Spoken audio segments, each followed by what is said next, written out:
So what we have so far covered shows uh, the basis on for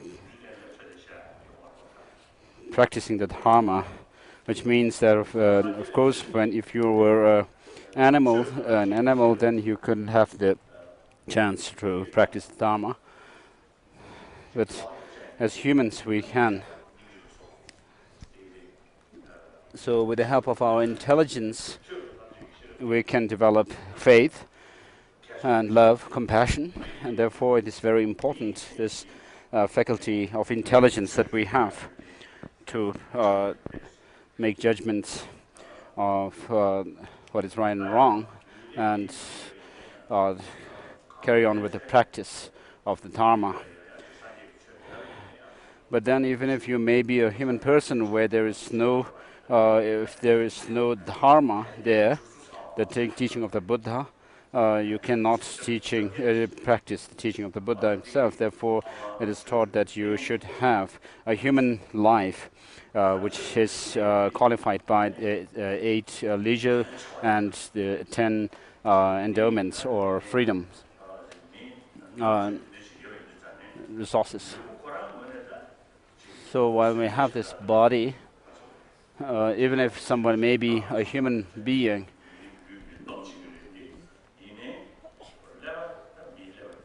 but unlike animals, like elephants, who have really huge bodies, we have, as humans, we have an intelligence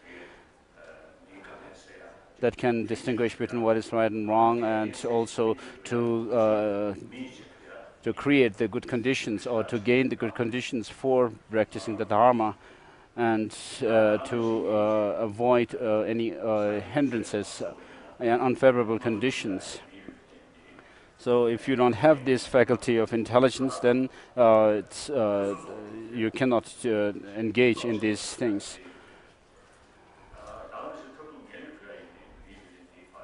And so this human life is considered to be a very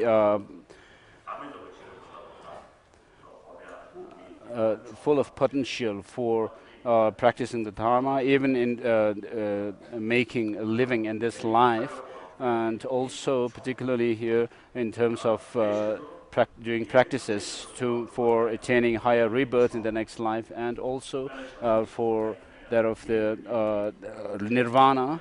This human life is considered to be the best life form, or the form of life, and therefore even with regard to attaining that of Buddhahood, this human life is considered to be the highest form of life for that. And so Jetongkapa has said that while having found this kind of precious human life that we have, uh, which has so many good qualities, which come by as a result of very powerful causes that we have to have created in past lives. And it is very difficult to find such a human life with all these great potentials. And having found this human life now, Tsongkhapa goes on to say that we have to make it meaningful, or extract the essence out of it.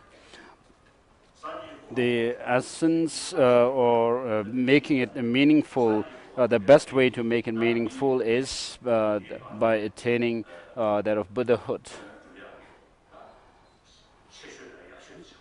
So this human life is the best form of life for attaining that of Buddhahood, which is attained through the practice of bodhicitta, this infinite compassion, and also the wisdom realizing selflessness. And as for bodhicitta, it comes about through the 2 aspirations. One is aspiration for liberating, or aspiration to benefit all sentient beings who are infinite like the space. And then there is the aspiration to become enlightened for the benefit of others. So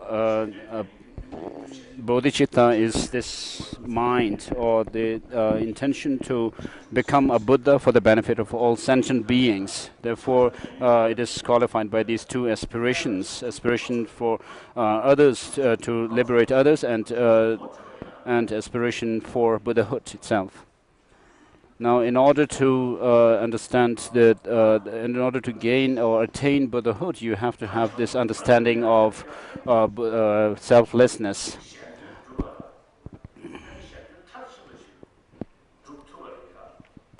Now, in order to be able to help other sentient beings fully, what you need is, first of all, on the one hand, you have to have be knowledgeable about what you are going to teach others. Because if you don't know about how to practice and all this, and if you have not been through this, then you cannot teach others. Here we are not talking about subjects like learning history, but it is about transforming oneself. And so therefore you have to first of all be knowledgeable about how to help others and what practices are needed, and then you have to have the experience of it.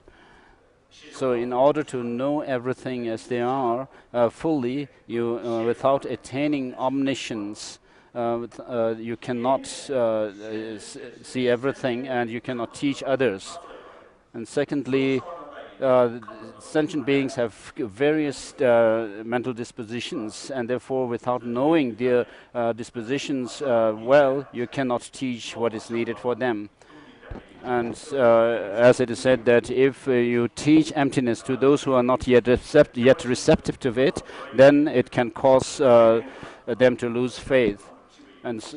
And also, it is not correct if someone has the potential to practice the Mahayana path, but you lead them into the Hinayana path. And so you have to know the predispositions of the different sentient beings whom you are going to give your teachings and help. And so long as something remains hidden from you, you are not, you don't have a clear idea about it, then you cannot teach others about it. And therefore, in order to serve others fully without attaining omniscience, there's no way you can do that. And then with regards to the aspiration to help others,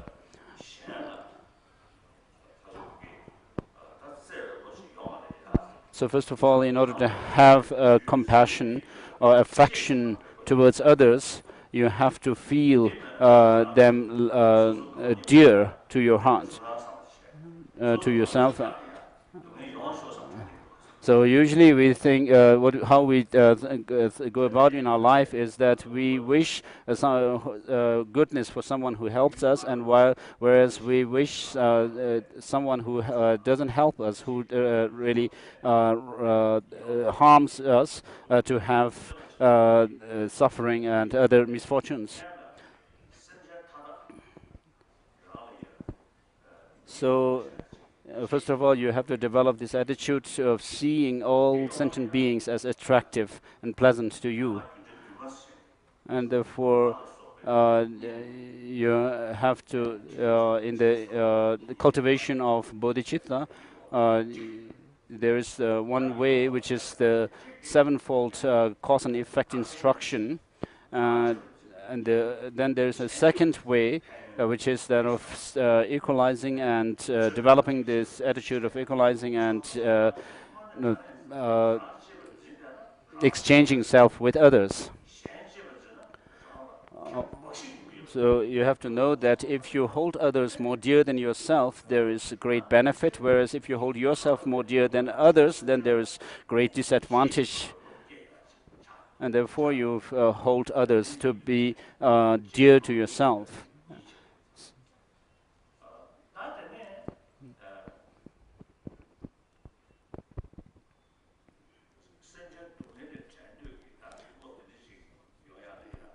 And then to have the aspiration or the wish for other sentient beings to be out of suffering,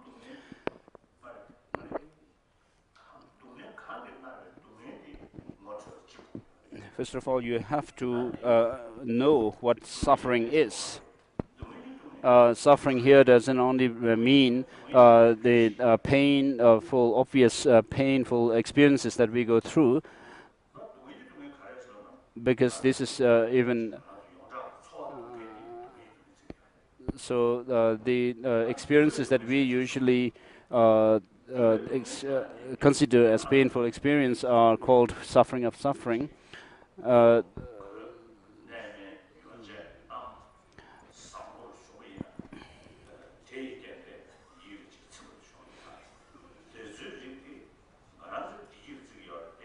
And then there is a second type of suffering which we consider usually as pleasant and pleasurable experiences, such as having good food, shelter, clothing, and then also name and honor and so forth.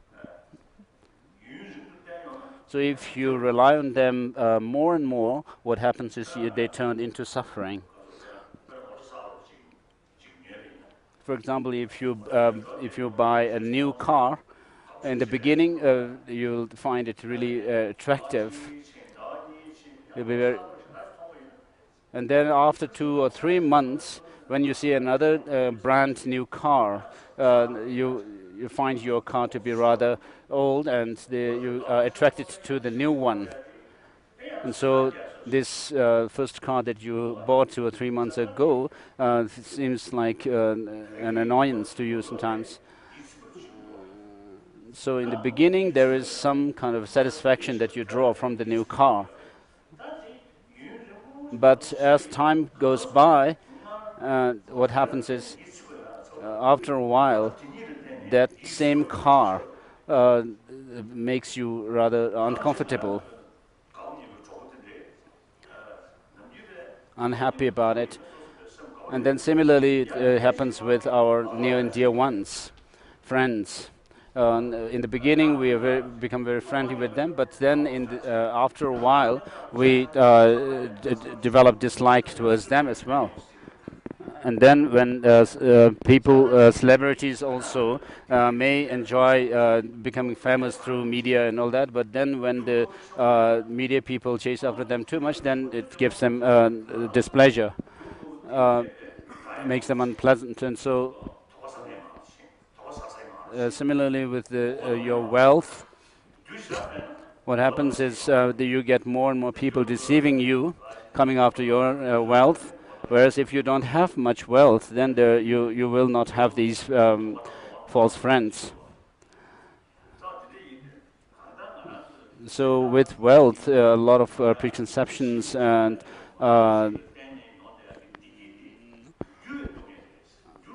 develop. So these are considered to be what we consider usually to be attractive or pleasant, or said to be experiences of suffering, changeable suffering. And all these different kinds of unwanted experiences happen to us because of some the ignorance. So what is under the influence of ignorance is known as the third type of suffering, which is the pervasive conditioned existential suffering. So we have to know these three different types of ignorant sufferings that we experience. And then when you see others suffering, then there's reason for us to feel compassion towards them. So rather than that, what happens to us is when we see somebody wealthy and all that, then we develop jealousy. So we don't. That is because we don't see that situation as being in the nature of suffering.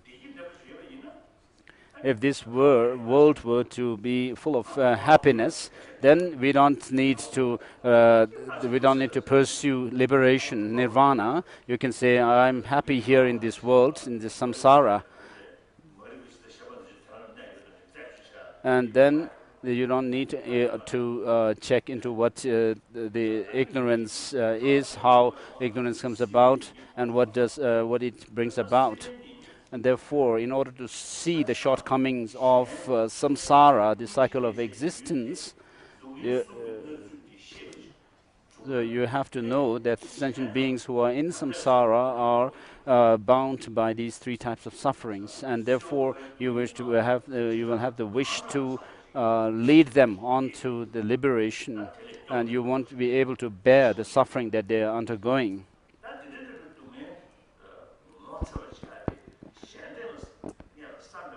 So in order to know that others are suffering, first of all, you have to acknowledge your own suffering. You have to be able to recognize the suffering that you are undergoing. And therefore, in order to develop compassion towards others, you have to develop a renunciation to this samsara. So once you have this renunciation to samsara and acknowledging the suffering in it, then you would be able to develop the compassion towards others and to think of leading them out of suffering and leading them to liberation. But in the beginning, it would seem rather impossible, or rather very extremely difficult to develop these experiences of renunciation and compassion. But then, if you train your mind gradually, you'll be able to develop them. So the way to go about it in terms of renunciation is that in order to be able to develop, understand that the third type of suffering is suffering, you have to see that the changeable sufferings are in the nature of suffering, and for that you even have to develop that suffering of suffering is in fact suffering. And in order to be able to do that, you have to lose attraction towards the pleasures of this life, next life, and then by developing that, you also develop the attitude or the wish to overcome this. You think of attaining the higher rebirths in the next rebirth. And you don't get attached to this life and the next life, but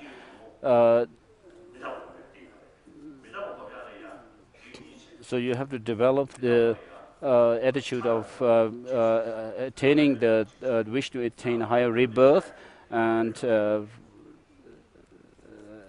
then in this life you have to first develop that of the understanding of impermanence.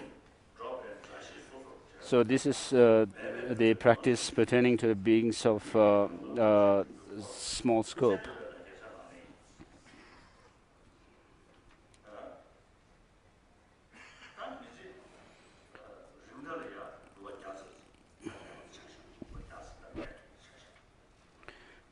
So we are on verse which is numbered 4. So suppose we have a lifespan of 100 years. So whatever we do to gain, to make living, is only for this life usually.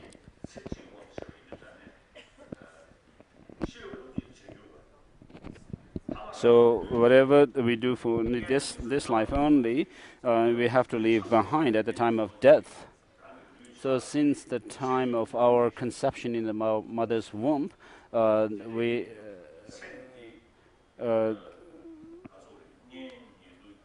whatever we, and after birth, whatever we do, if they're for this life alone, they do not have any, they do not help us in the next life, and we have to leave them behind when we die. Verse number 5.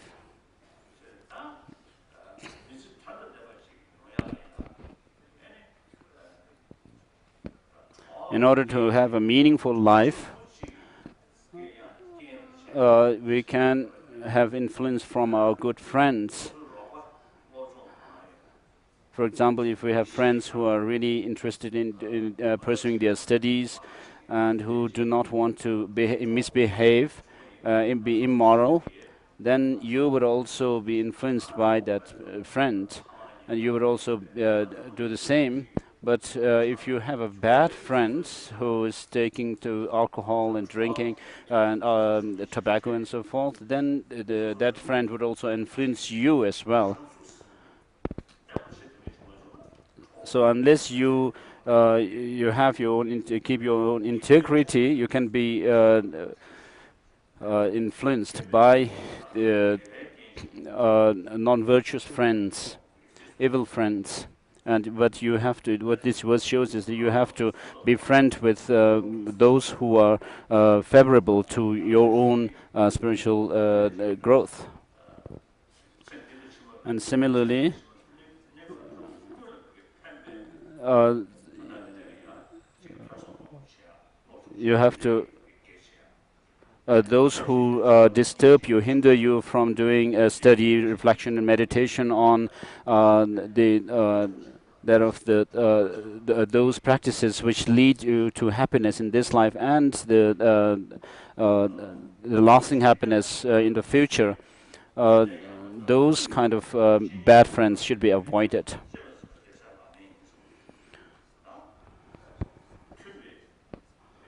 And next verse.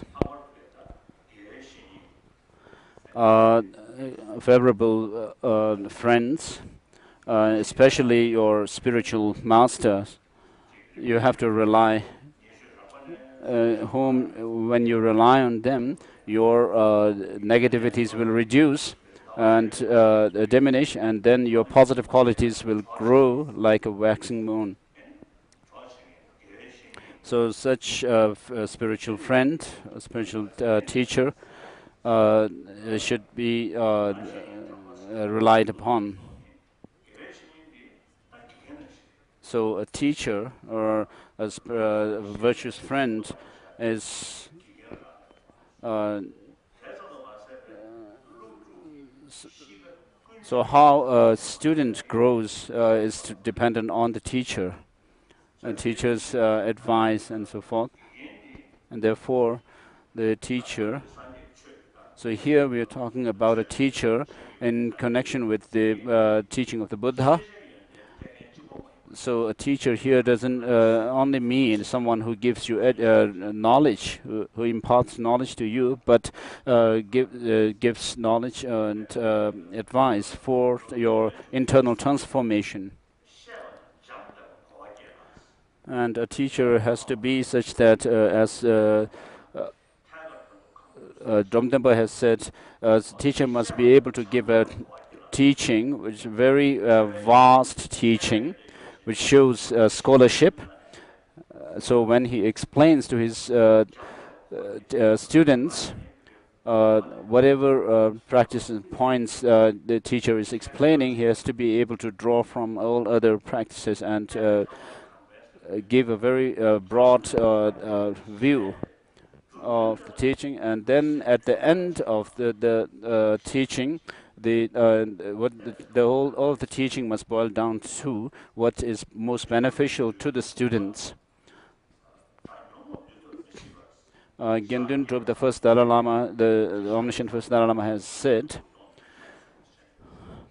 those who do not apply the teaching to overcome the enemy within, the destructive emotions, but try to use the teachings just for argumentation, they are using the dharma like people who, although need to overcome some spirit on the east, they perform the ritual to the west. So it's not enough that if you, when you know the dharma, to have the ability to contradict others about their views and their understandings.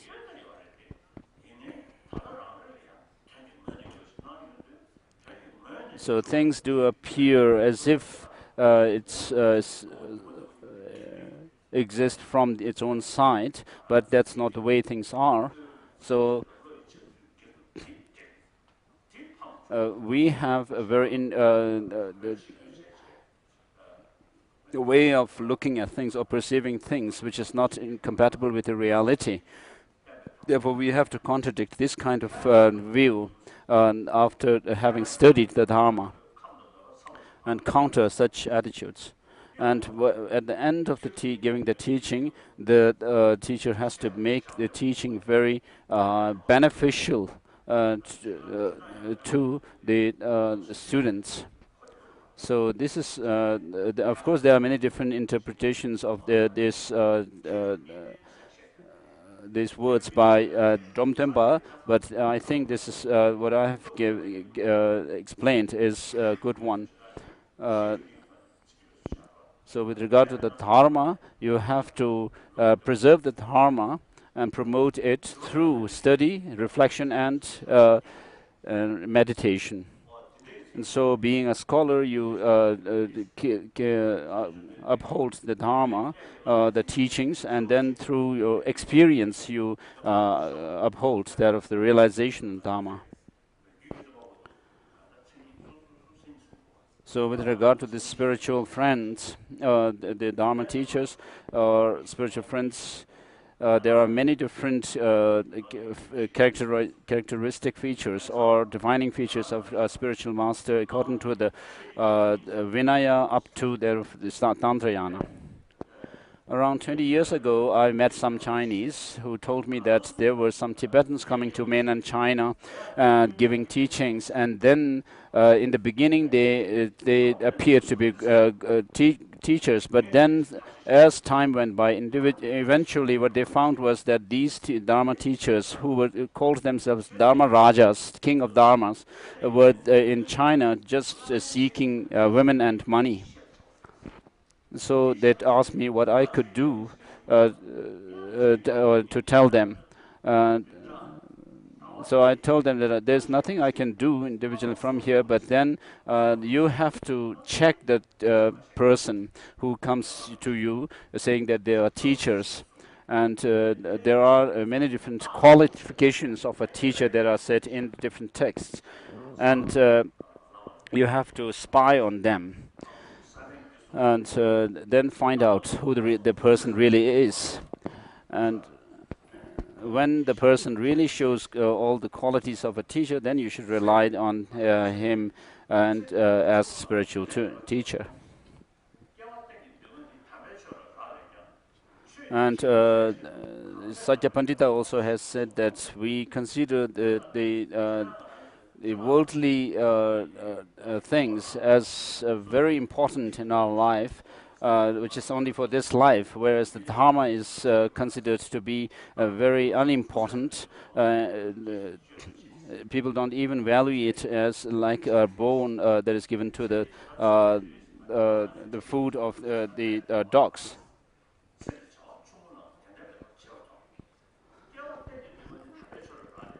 So Sajja Pandit is saying that a lasting happiness is dependent on the Dharma. So we are talking about doing the practice of Dharma from lifetime to lifetime for over many lifetimes, and then finally reaching that of Buddhahood. And so such a Dharma should not be devalued. We cannot just run after the Dharma when we hear somebody is there to teach the Dharma as if the dog meets a piece of meat, but we have to, and we can't just go and bow to them saying Ometabo and all that. So it's important for us to check the qualifications of the teacher, such as said by Maitreya in his Sutra Alamkara. There are 10 qualifications that are given of a Dharma teacher. So in essence, you should have a qualification of scholarship, and then also on top of them that of an experienced person. So with regard to scholarship, the person must be learned in the three scriptures, the three collections of scriptures, and be at least have some good understanding of them to help themselves. And then with regard to the being experienced, they should have the practice of integrate the practices of the three trainings of morality, concentration, and wisdom. Tsongkhapa has said that someone who has not been able to subdue themselves cannot subdue others. So,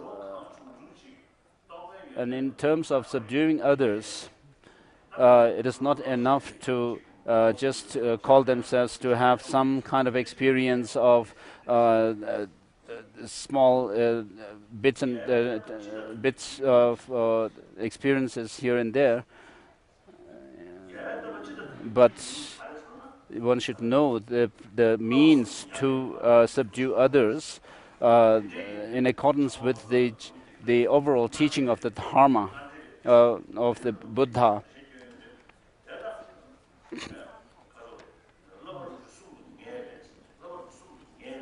And so the means to subdue others is through the training of morality, concentration, and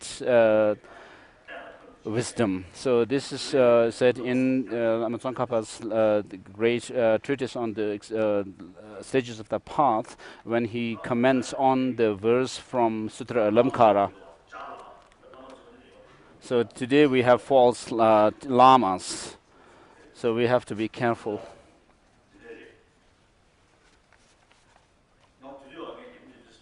So at that time, when these Chinese from the mainland China told me about such teachers, then I told them that she has to know these qualifications of a Lama.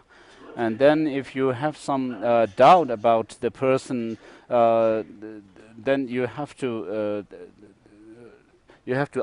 ask the person and clarify about whatever you doubt about that person in terms of his behavior.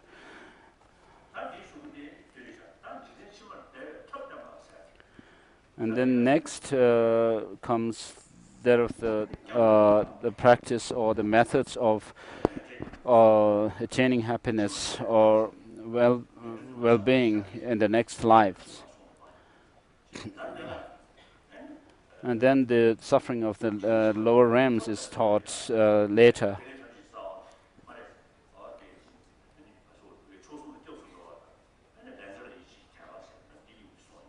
So in relation to it, in connection with the teachings on the karma and taking refuge in the three jewels taught. So verse number 7.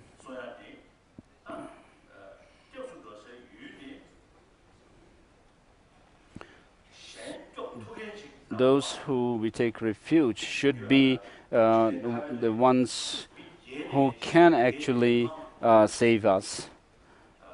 So as we have a saying in the world, that someone who has already who has fallen on the ground cannot pick up another person who has fallen on the ground.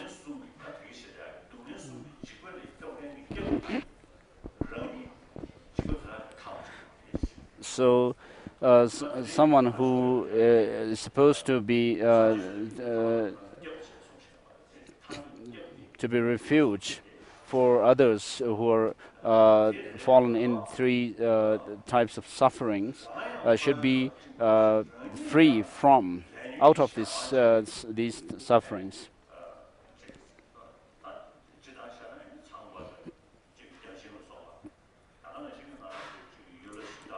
So themselves captive in the prison of samsara, such as the worldly gods like Brahma and those of the wrathful deities, worldly deities, Ishvara and so forth.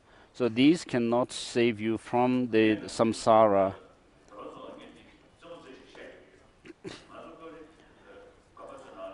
I usually jokingly tell Tibetans that in our monasteries, usually the statue of the Buddha is, of course, in the temples. And of course, we do revere the Buddha, and it stops just there. Our reverence stopped to the Buddhas, just whereas in another room, which is called Gonkang, Protector House, we have wrathful deities, in which, of course, there may be trans-worldly deities, Buddhas, but then there are also other deities which are worldly ones, which look very fierce, full, and we almost take refuge in them, which is wrong, I tell them, because we are Buddhists. As Buddhists, we cannot take refuge in the worldly deities. And so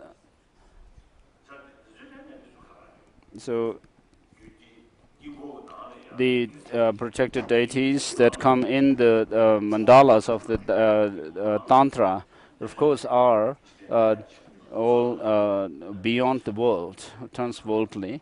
So these are exceptions. Otherwise, others which are, as I told you, the story about the Japanese losing his sleep after having visited a monastery in Tibet. We should not have a very high regard to the worldly deities which bear their fangs in our. And Kalu Rinpoche has told me a story.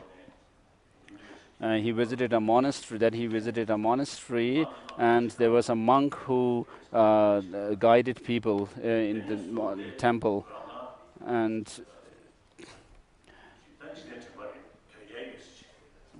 then after having led the Kalu Rinpoche through the temple, the main temple, then this person, Kalu Rinpoche, came to the Gonkang, or the protector house of Shugden, in fact. And then when he reached there, the guide actually prostrated 3 times in front of the temple of Shugden, and then was even had the expression of feeling fearful when he came to this Gonkang. So I would not mention the name, but of this guide. So when we see the Buddhas, we don't really fear that.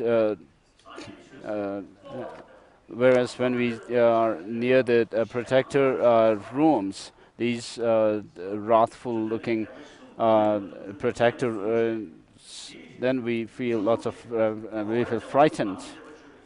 So Buddha Dharma is not about we should not practice Buddha Dharma out of fear. So Buddha has said that we have suffering, and has taught the suffering, that there is suffering and then there is the cause or the origin of suffering. And having taught that, he has not just left his teaching at there, but then he said that there is a way out of this suffering and the causes of suffering, and therefore he taught the next 2 noble truths: noble truth of suffering, cessation, and the path leading out of. So those who have come from Singapore, you know about Dorje Shugden. So Dorje Shugden originated during the time of the 5th Dalai Lama. So his identification of Shugden is that Shugden arose from wrong prayers, and was there to harm the Dharma and the sentient beings. So in terms of the cause of Shugden, he was a result of wrong prayers. And then in terms of his function, what he does, he is there to harm the Dharma and sentient beings. So it was not a written story, some sort of a story that the fourth Dalai Lama wrote, but it actually, from his own experience, he wrote this. So we can take his words to be authentic.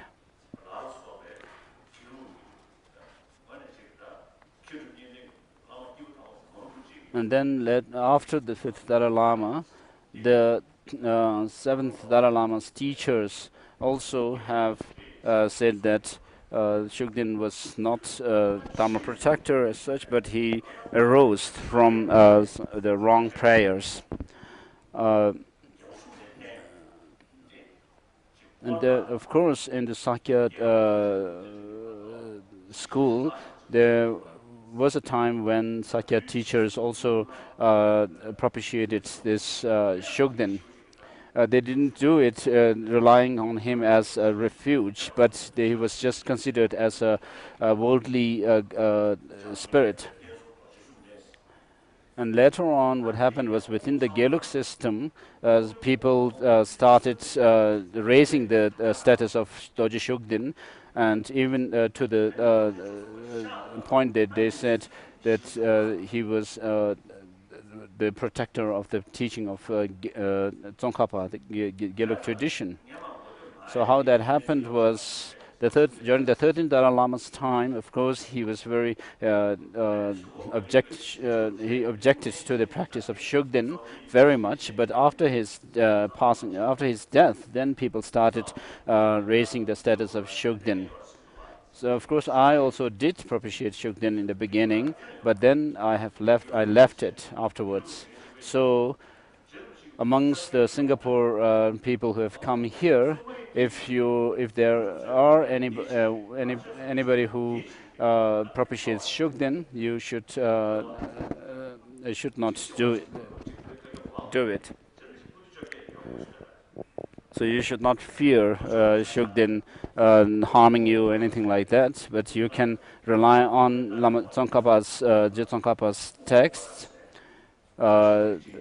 such as the commentary to Madhyamaka Avatara, and then the commentary to Mula Madhyamaka Karika, and then there of the essence of true eloquence, and then there of this great insight chapter of great treatise to this insight chapter of both the great treatise and the middle intermediate or the medium length treatise on the stages of the path.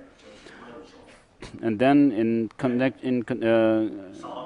regarding Tantra, he has written the Ngagrim Chemo, the great treatise on the paths of Tantra to the stages of the path of Tantra to enlightenment. And so these are like Lama Tsongkhapa can be considered as your guru or your meditational deity and your protector.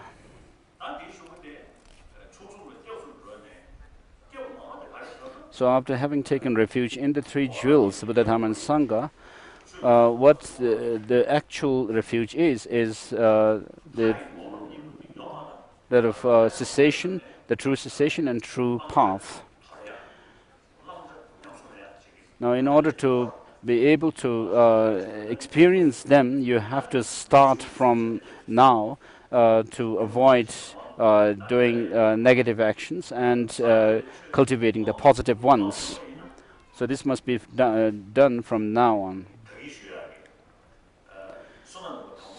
So in brief, how you practice the Dharma is first avoid doing the negative actions, non-virtuous actions, as I said earlier, the non-meritorious actions. And then, because these come from the destructive emotions, the second is that of overcoming the destructive emotions. And then the third level is that of overcoming the imprints left by these destructive emotions. And so the whole of the teaching of the Buddha is about overcoming our defilements, the destructive emotions, uh, destructive emotions are such that no sooner they arise in us, we become disturbed, we lose peace of mind, equilibrium of mind. And so,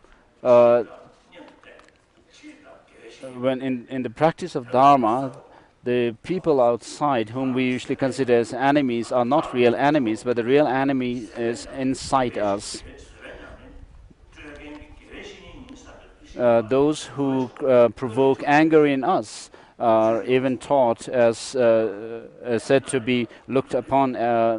We are taught to look upon them as our teachers because they give us the opportunity to practice patience and tolerance.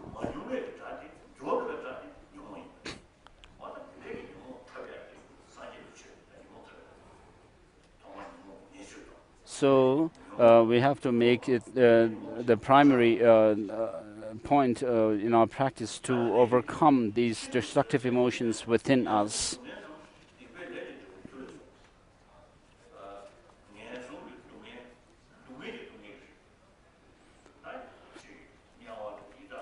The verse number 8.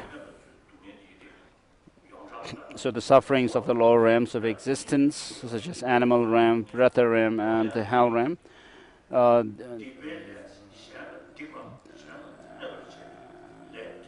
the fruits of our negative actions. So because of these negative actions, what happens is we experience suffering.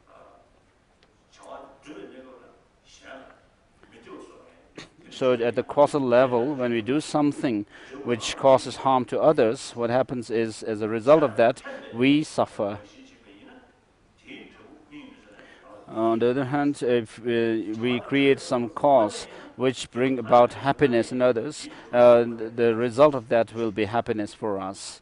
And the actions which are neutral give rise to neutral effects. So the suffering of the lower realms of existence, so difficult to bear, is what the Buddha taught to be the fruit of negative actions. Therefore, even at the cost of your life, never to commit the negative actions is the practice of a Bodhisattva. So with regard to this karma, we have dealt with it a little bit earlier. So when we talk about the karma, we can talk in terms of positive and negative actions from their effects, in relation to their effects, and then in terms of the means by which we create the actions, we have the body, speech, and mind. And then there are many other karmas like the propelling karma and completing karma, karma which are certain to give rise to effects, and uncertain, and then karmas which give rise to the effects in this life, in the next immediate next life, and the lives after that. And so regarding these, the detailed explanations are given in Abhidhamma Samuccaya and Abhidhamma Kosha.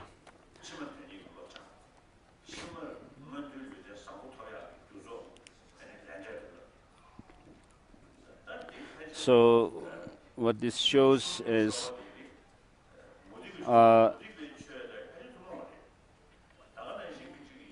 how to train ourselves for higher rebirth in the next life, and how to avoid attraction towards the pleasures of this life.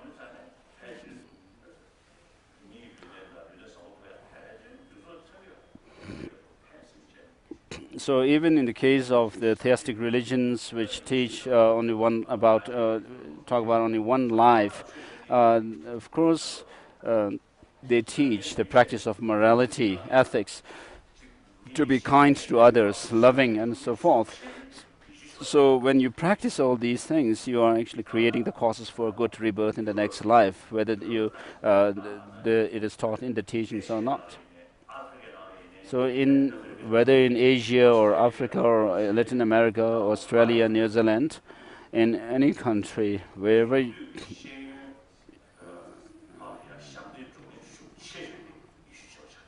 the people who are most dedicated to education, modern education in all these different countries, are mostly Christians.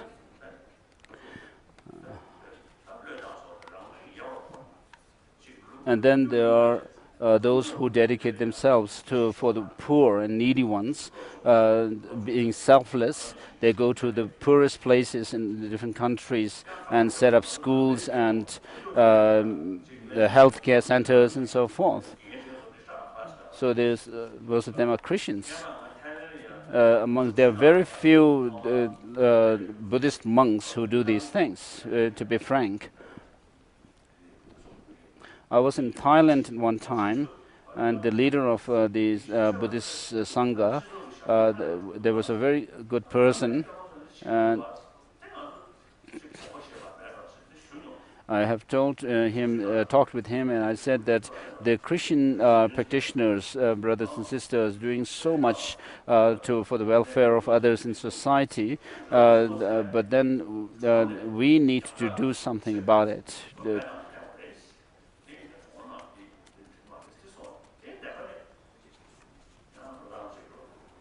And he told me that, of course, as Buddhist monks, we have to stay in our monasteries, and you should not go into the cities and towns. And so the Christian brothers and sisters do so much for the welfare of others in society in terms of health and education. Although they do not talk about the next life, but then they are creating the good karmas for a good life in the next rebirth.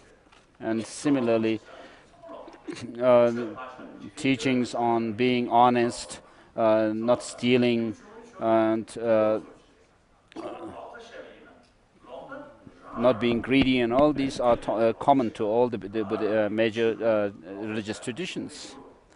And then when it comes to talk about wrong view, of course, we can also talk about wrong view in relation to the different religious traditions. So all the 10 non-virtuous actions can be explained in connection with the different religious traditions. Whereas now, when you do your practice of avoiding the non-virtuous actions on the basis of taking refuge in the Buddha, Dharma, and Sangha, then your practice becomes Buddhist practice. Happiness in the three realms, like dew on a blade of grass, is subject to instantaneous fading away. To strive for the supreme state of liberation, that never wavers, is the practice of a Bodhisattva.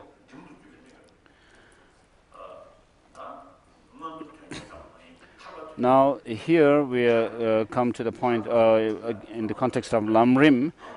This practice is a practice of the beings with the intermediate scope. So having trained oneself in the practices of the beings with small scope, you enter into this stage of the intermediate scope. So the term here, which says instantaneous fading away, refers to just the things disintegrating momentarily. So when you look at the subatomic levels, you can see this momentary change going on very fast.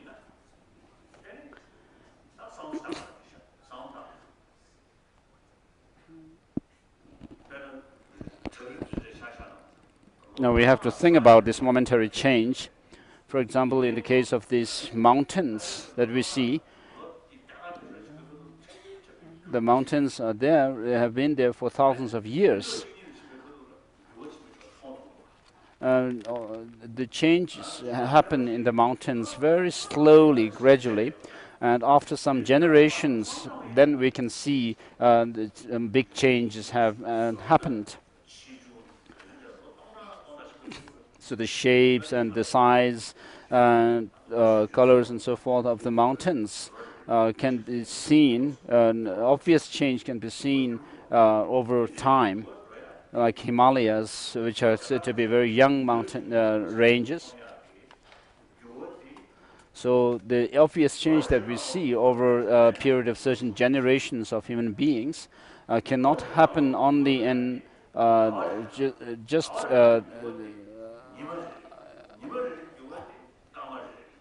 these changes have happened because of change happening year by year, and the changes in a year happen month by month, and changes in a month happen week by week, and then those changes happen hour by hour and minute by minute and second by second.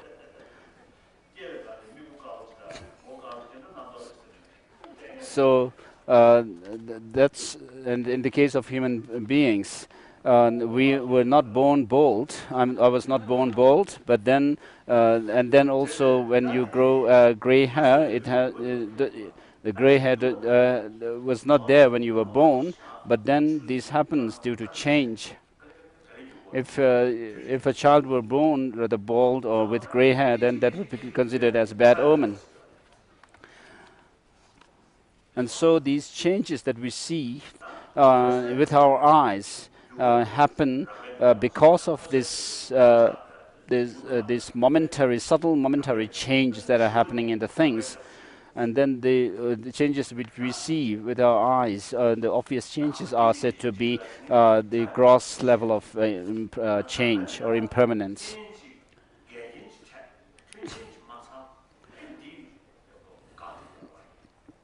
So the gross changes or impermanence happens because when the things come across some counteracting factor, they cease to exist anymore. And whereas the subtle change, momentary change, happens because of nature. The moment something comes about as a result of its causes and conditions, it is in the nature of change and disintegration. So this change, momentary change, is brought about by its causes. So because of that, these momentary changes are there under the influence of their causes. And so with regard to this impure body, for example, of that we have, it changes momentarily, and because of that, it has come from its causes. And what the cause is that of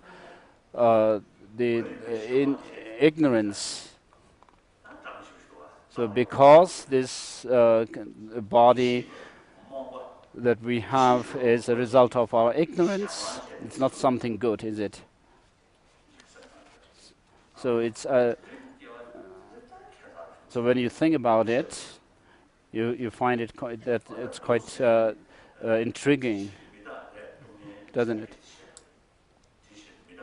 And therefore, from impermanence, based on impermanence, the Buddha taught suffering, and from suffering, based on suffering, he taught that of selflessness. So there are different interpretations of it.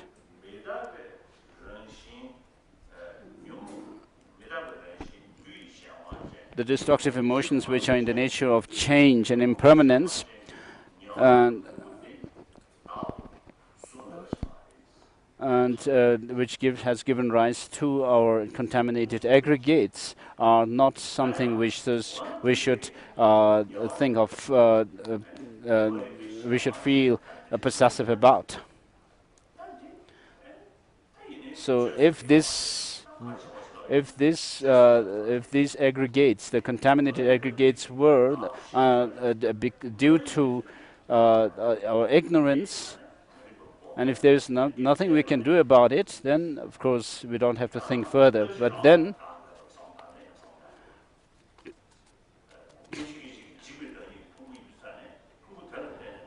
because it is under the influence of our ignorance, there is that of the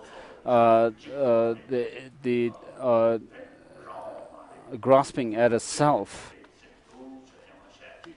which is like a single, autonomous, permanent, or because of such wrong views, we have ignorance.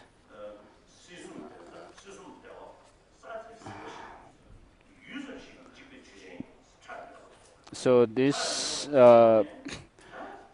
happiness in the three realms is subject to instantaneous fading away, shows the subtle momentary change or impermanence. And because the cause of this suffering is ignorance, therefore we are in the nature of suffering. So once you are out of free from this destructive emotions, the bondage of the destructive emotions,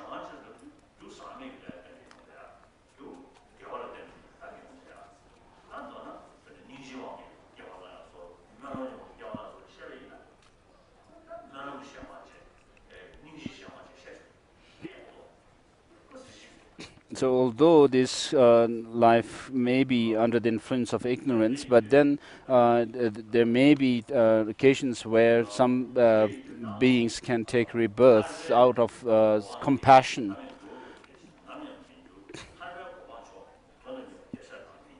And therefore to strive for the supreme state of liberation that never wavers is the practice of a bodhisattva. So with regard to the liberation, in Pramana Vartika, when Dharmakirti goes through the arguments or proof of liberation, he says that this contaminated, the contaminated aggregates cannot last forever because the cause of it is ignorance, and because this ignorance has a very powerful antidote against it, which can put an end to it. Therefore, by putting an end to this ignorance, you can reach liberation.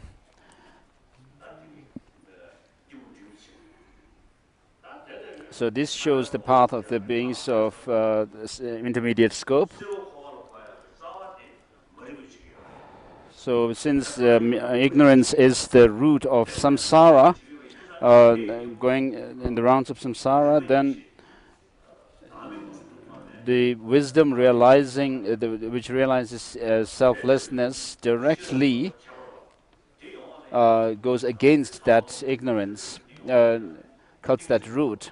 Now, in order to develop that kind of deeper penetrative insight, you have to have very powerful single-pointed concentration, and for that, in turn, you have to have a very powerful practice of morality. And so, based on the understanding of selflessness, when you have these practices of morality, concentration, and wisdom, they are called the higher morality, wisdom, and concentration.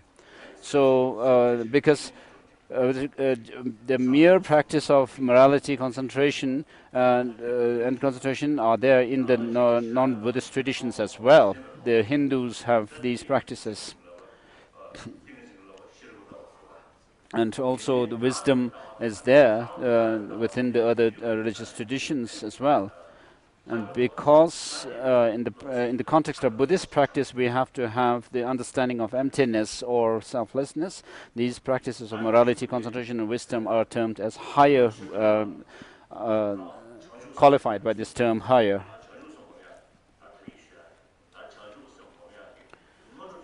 And then after that comes the practice or cultivation of bodhicitta. First of all, you have to train yourselves in the means for attaining higher rebirth, and then you have to train yourself in the means of the liberation, the path to liberation.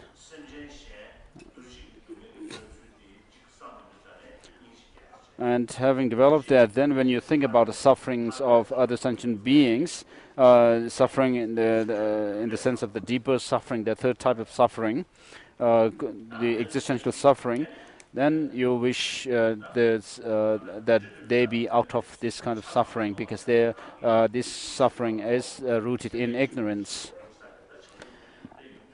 Therefore, in order to be able to help others out of suffering, you have to know that you have to first of all become enlightened yourself and see the fact, the possibility, this possibility of enlightenment for yourself, because the ignorance, which is the root of all samsara, can be put an end to through the wisdom realizing selflessness.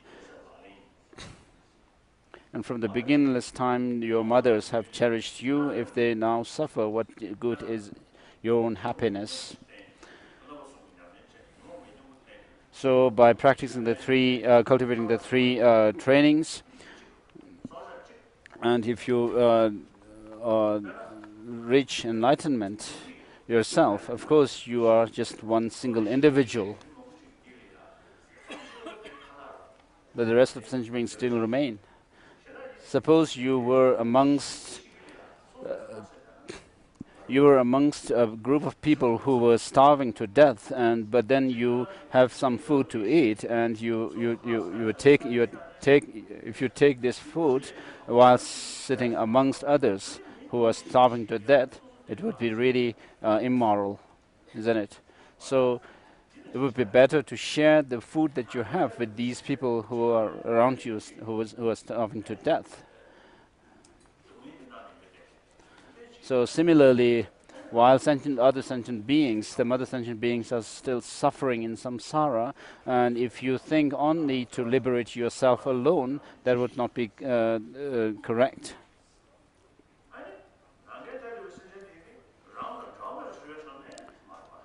And therefore you have to work for the sentient beings. Of course, if the sentient beings are not related to you in any way, then perhaps you can work for your own liberation. But then, that's not the case. We can see that directly or indirectly, all of us are connected. So, for example, here we are having tea. So this tea didn't just appear here spontaneously. But somebody has made it. First you have to have the tea leaves, then it has to come from some field, and to make the tea you have to use stove, you have to have fire. For that you have to have gas, which must come from some industry, and then the water that we use for making the tea also come from so many other people. And our clothes also, like the silk comes from the worm. We have to kill the worm in order to have the silk threads. So our clothing, our food, our shelter, and all the facilities and our fame all come from independence on other sentient beings. And therefore,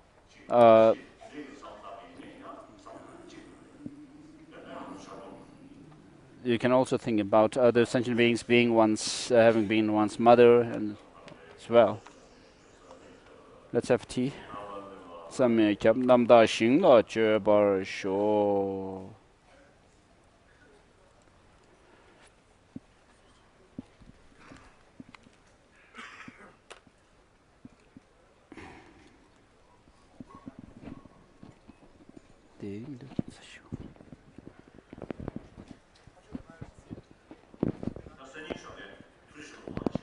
Tomorrow morning we'll have Avalokiteshvara initiation.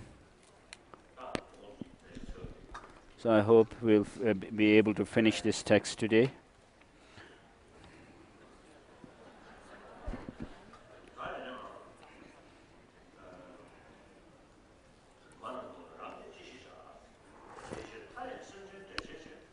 Therefore, in order to liberate in limitless numbers of sentient beings, cultivating bodhicitta is the practice of a bodhisattva. So therefore, whoever we are, if we wish to be very happy, we wish to be to remain without any regret, then do something good for others. So if you do that, then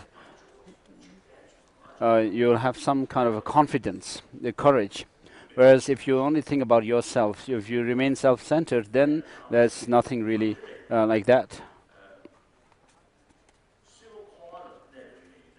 Even while remaining in samsara, the good things that happen in our life in samsara are dependent on other sentient beings. And then the cultivation and progression on the path to liberation also comes in dependence on other sentient beings. So For example, with regards to higher rebirths, uh, which comes as a result of practicing the 10 virtuous actions, or by abstaining from the 10 non-virtuous actions.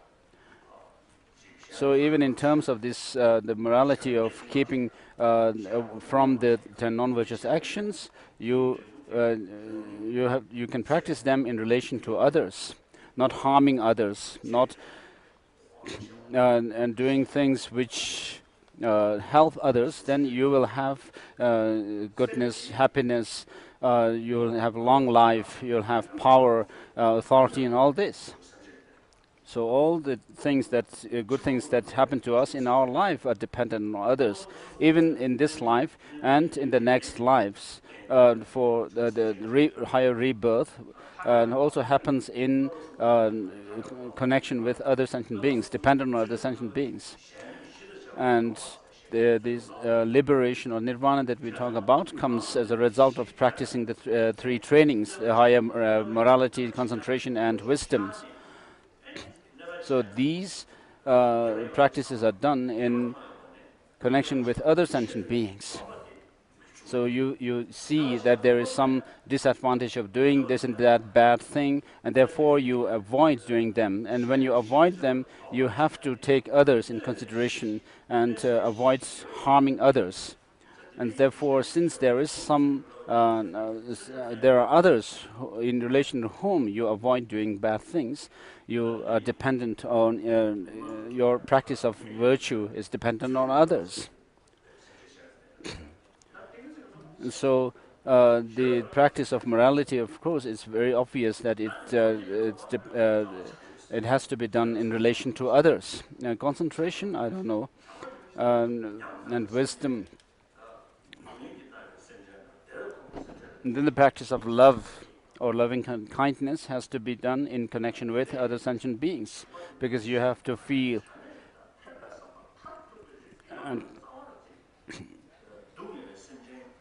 so loving kindness and compassion has to grow in us in relation to others, because we have to see the suffering of others, and we have to wish them to have happiness and being out of suffering. And therefore we have to look at them, sentient beings, even our enemies have to be looked upon as our teachers.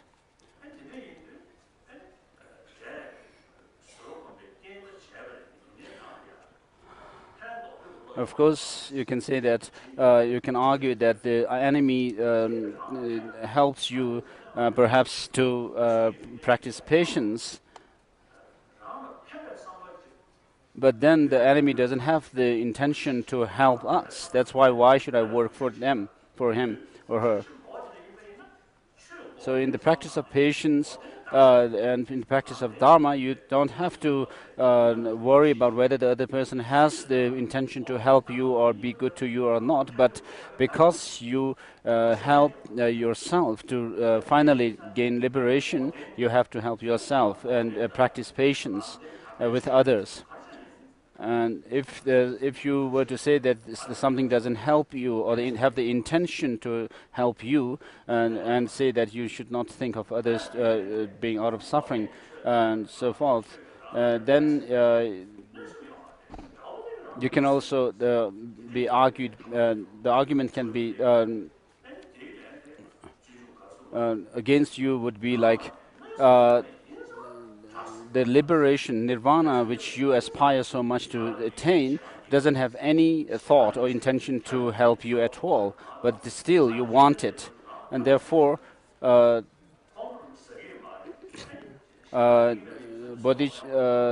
to Bodhisattva Way of Life says that you cannot practice patience in connection with the Buddha, because the Buddhas have no intention to harm anybody and cannot harm anybody, but there's no way you can practice patience in relation to Buddha, but only in relation to someone who provokes anger and who harms you, you can practice patience. And therefore, even this animal who harms you and who hurts you in this life should be thought, you should think of helping them.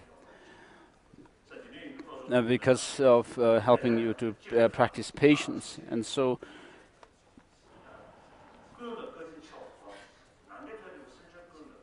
as it said in the 7-point mind training, think or feel grateful to others or all others, and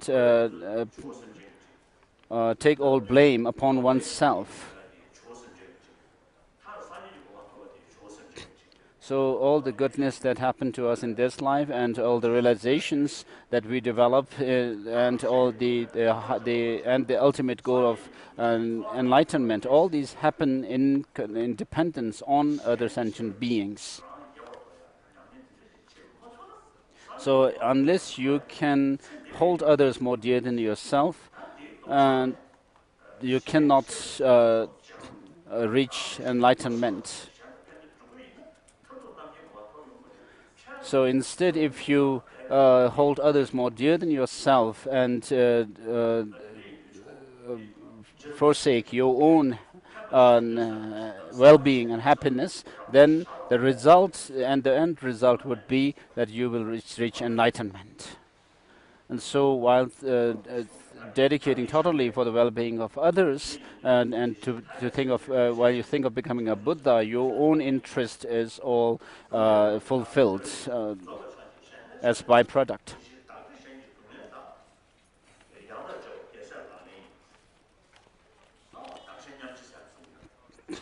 The next, number 11, shows that of equalizing and exchanging self for others.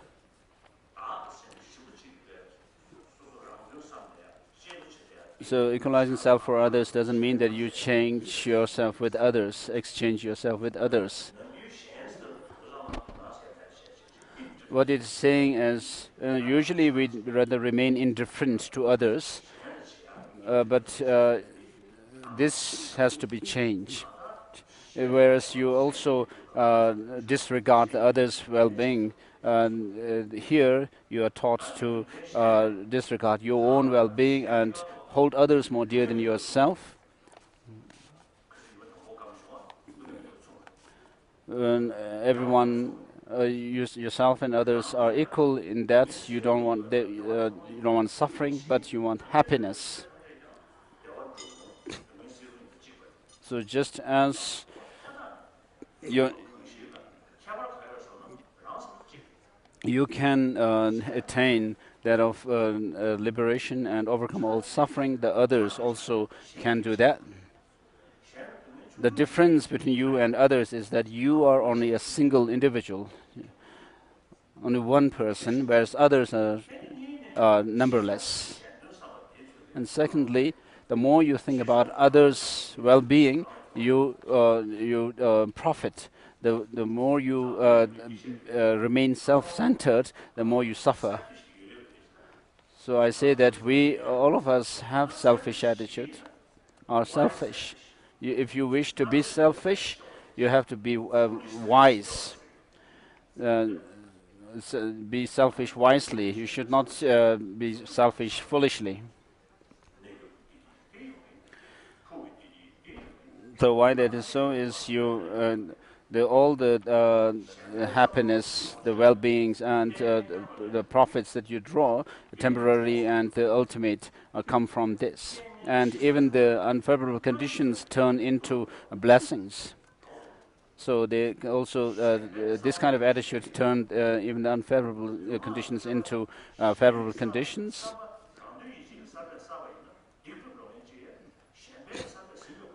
Whereas some actions of your speech and body may be negative when you do it with selfish motive. When you do them, when you're able to do these engagements, even these kind of actions, negative actions, it could be positive.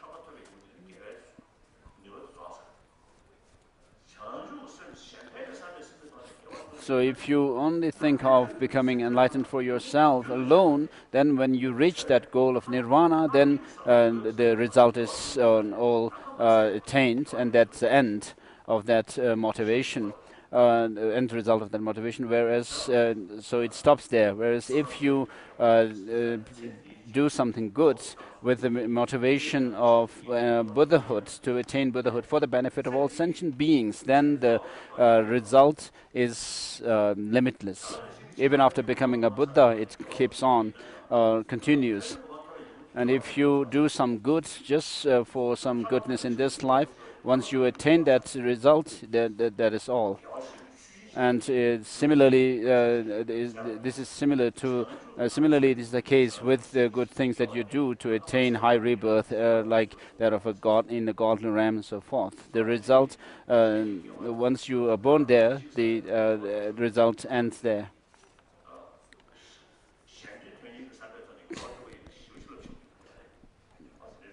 So if you do something good, a positive action, with a selfish motive, then it is very weak. The result will be very small, whereas if you do it with the altruistic motivation, then the result is really huge.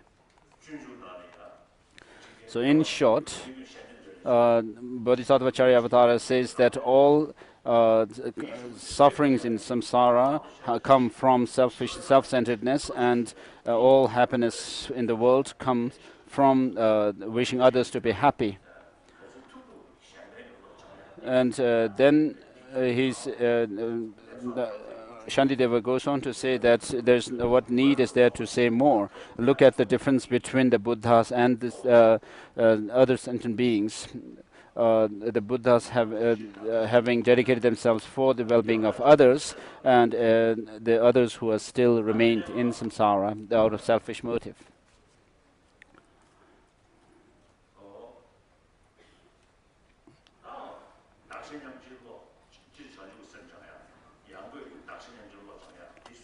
So in general, training in the mind and cultivating that of bodhicitta, and particularly training the mind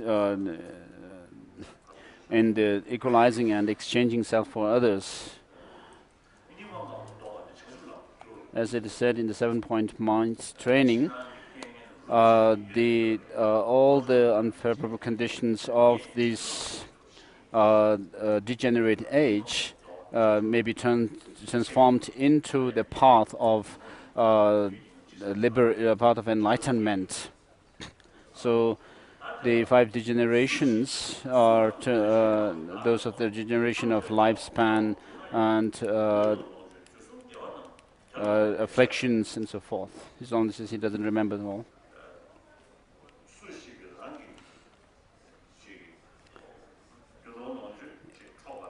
Even if someone driven by excessive desire steals all your wealth or incites someone else to steal it, to dedicate to this person your body's possession and all your virtue of the 3 times is the practice of a bodhisattva.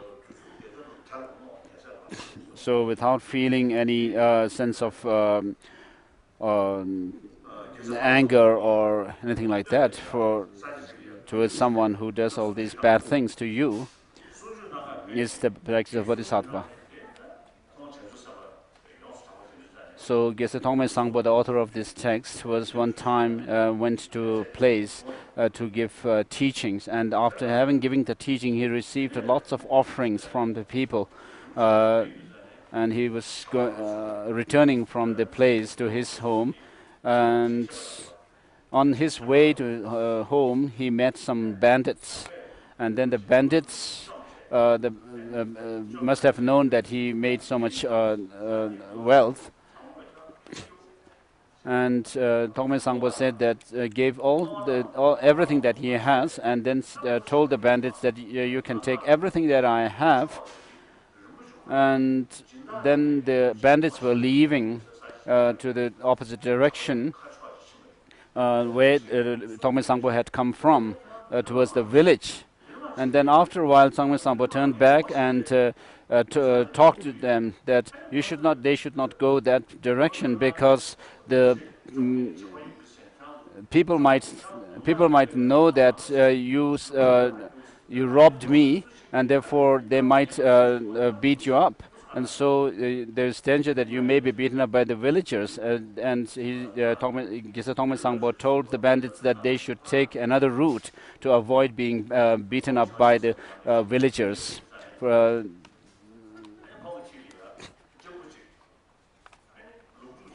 And then Dogme Sangpo was one time sitting in a place and where he was because he was a great meditator of bodhicitta, practitioner of bodhicitta. So uh, in one place where he was meditating came a sheep, a lamb, and a wolf. And so both of these animals was sat beside him very comfortably without harming each other, and even were playing with each other.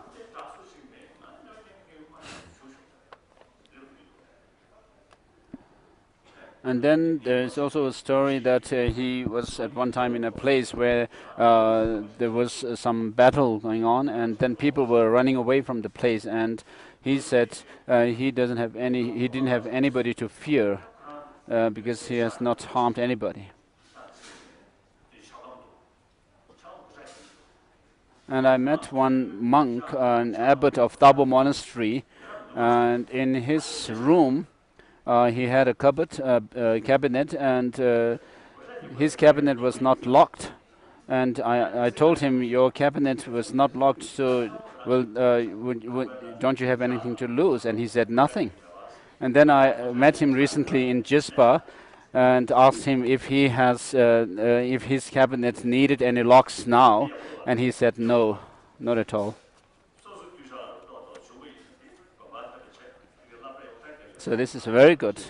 So whatever he made money, he was dedicated to the monastery, and then he also built a school in Tabo.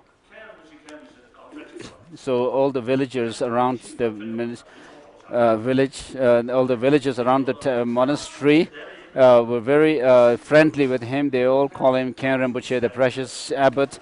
And so if the abbot had been keeping a huge the gold, a piece of gold, bricks of gold, without sharing with others, then this would not have happened. So there's no danger that this abbot would die of starvation at all, because being all the villagers being friendly with him.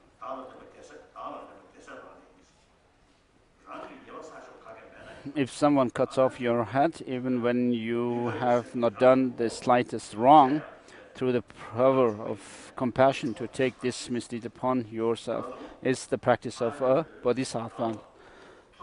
So even if you have not wronged someone, but the person wrongs you, it is saying that this verse is saying that you should not feel angry with that person, but in fact think of taking upon yourself the result or the effect of this misdeed.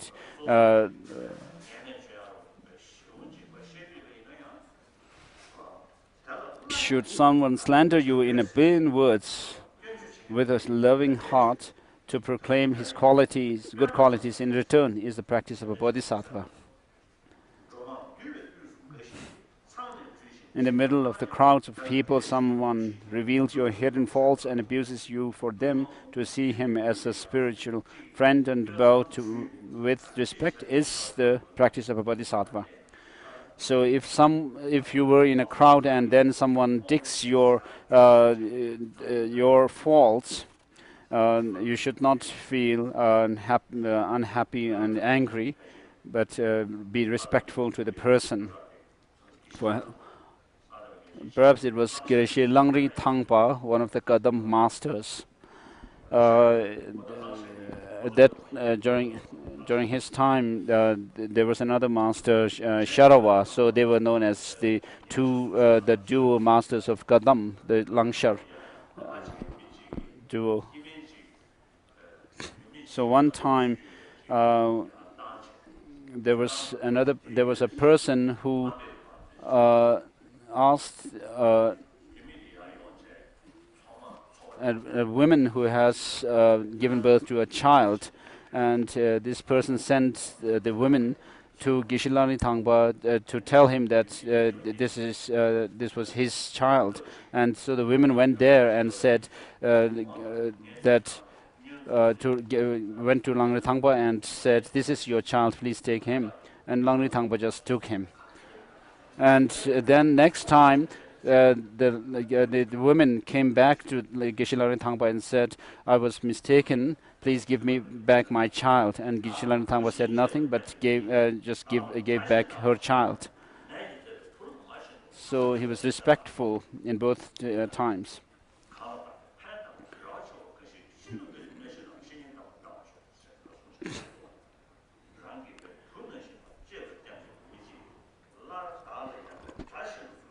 If someone who you cherish as dearly as your own child takes you for an enemy, then like a mother whose child is sick, to love that person even more is the practice of Bodhisattva.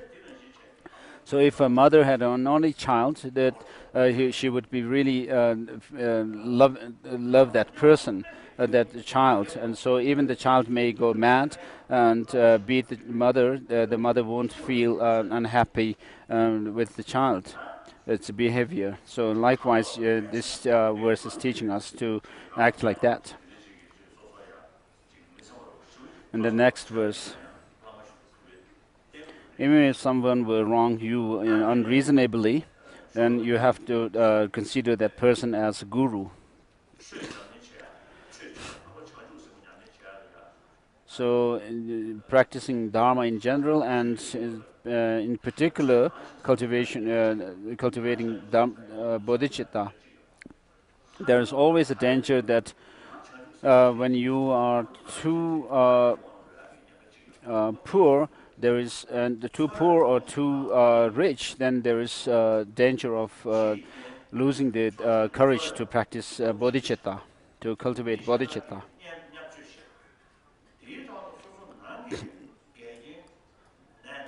So here it says,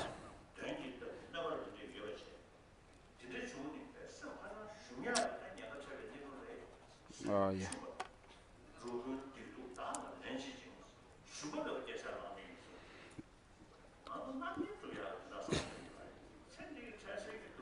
And so poverty or being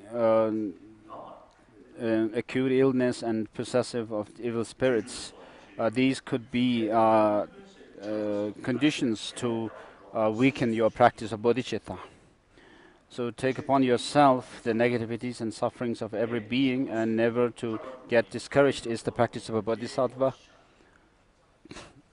And so having gained some understanding that there is a possibility of putting an end to the ignorance and thereby attain that of nirvana, liberation.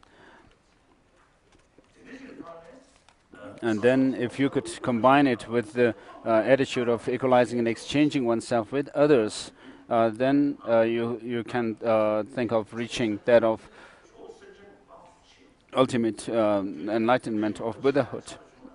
So if you could dedicate whatever happens to you for the well-being of others, nothing could stop you from your practice of bodhicitta. And in fact, all even the unfavorable conditions will be seen as blessings for your spiritual growth.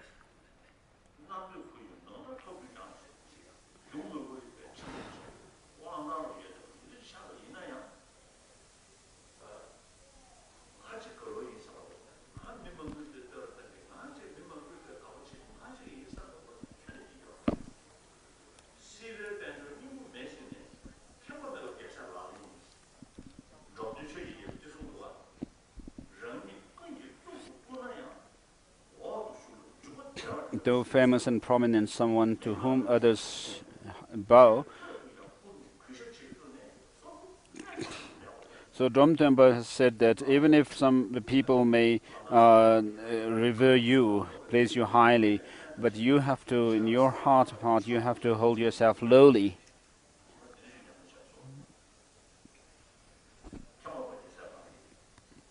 So this verse number 19 is teaching that kind of attitude.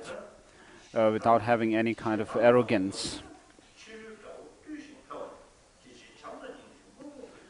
Verse number 20.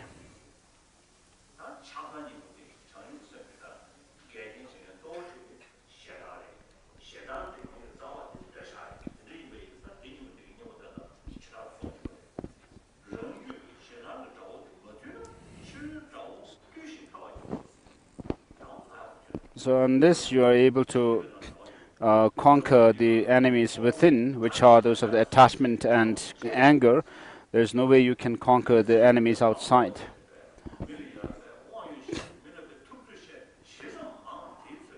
However, however much you may try to overcome the external enemies by using force and might and all that, there's no way you can put an end to them forever. Therefore, the best way is to conquer the enemy within.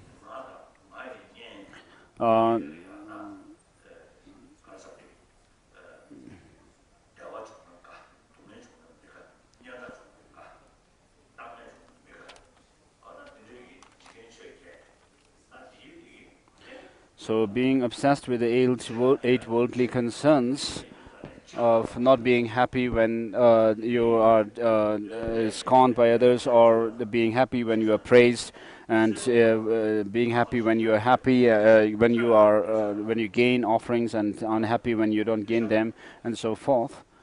These eight worldly concerns should be avoided. And so sensual pleasures and so forth. Up to this point, the practice of conventional bodhicitta is shown, and then the verse number 22 downwards shows the practice of or cultivation of ultimate bodhicitta. All appearances are in your own mind, and mind itself primordially transcends all mental fabrications. Knowing this, and to remain free from apprehending the signs of subject and object, is the practice of Bodhisattva. So within the Mahayana, Madhyamaka philosophical schools, there are those who assert or that conventional existence of some self-characterized phenomena, and then there are those who reject such a way of existence, even conventionally. So the first type of Madhyamaka philosophers include Bhava Viveka, Jnana Garbha,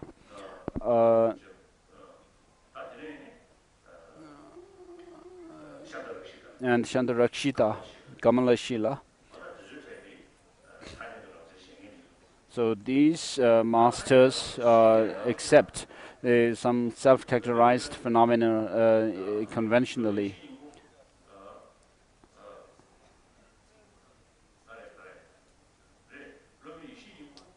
With regard to Master Jnana Garbha and Bhava Viveka, they accepted existence of external phenomena, whereas Kamalashila and Chandarakshita rejected externality of things, existence of external phenomena. So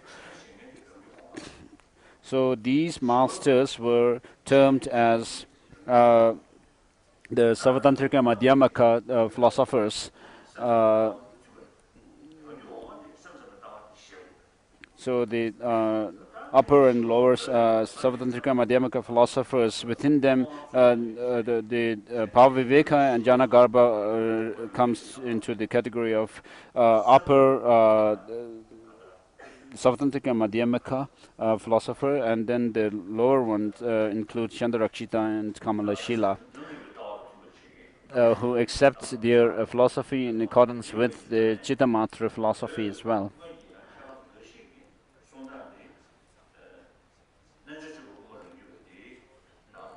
So some Tibetan scholars have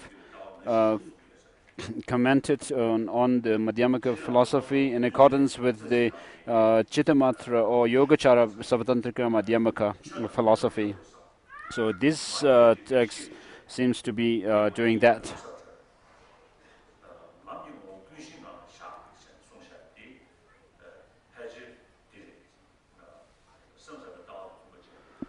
And even in the 7-point mind training, where it talks about the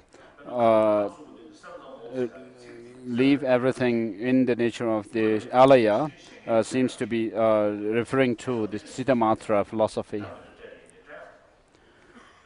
So there are many different interpretations So regarding this 22nd verse, all appearances are your own mind, means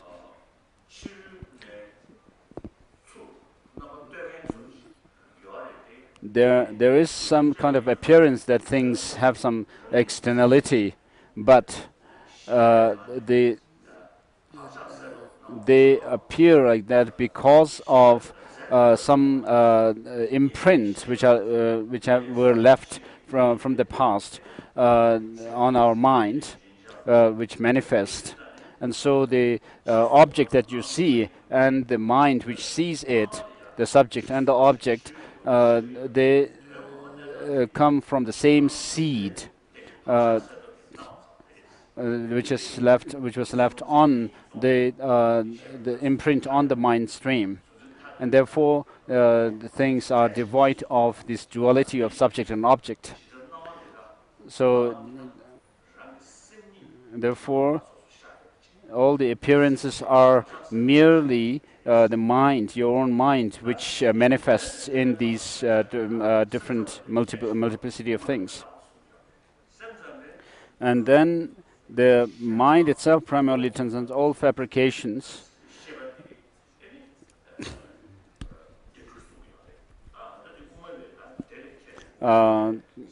Can be understood from the point from the point of view of Madhyamaka, because Chittamatrin or mind-only school accepts that although there's no externality to things, still the mind has some independent existence, whereas Madhyamakas don't accept the independent existence of mind.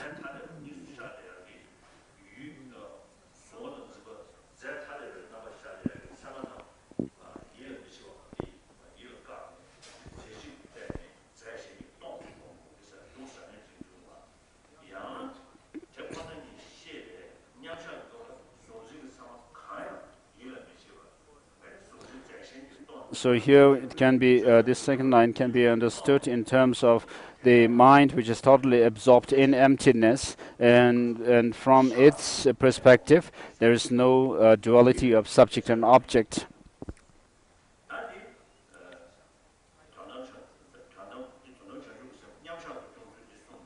So this shows the maintaining that of the ultimate bodhicitta in meditation.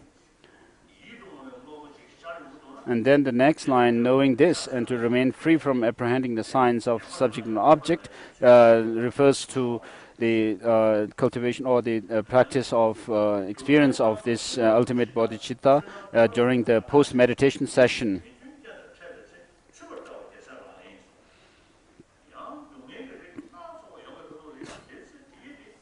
And when you encounter objects that pleases your mind, like rainbows in the summer season, though they seem beautiful, not to view them as real and to give up attachment to them is the practice of a bodhisattva. So you have to see things as if they are like illusion.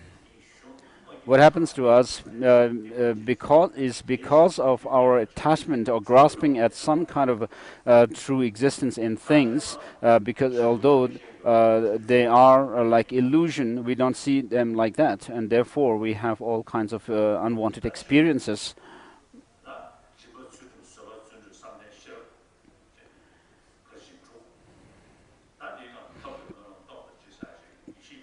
And then comes the 6 perfections. And on top of the 6 perfections, if you add 4 more, they make up 10 perfections.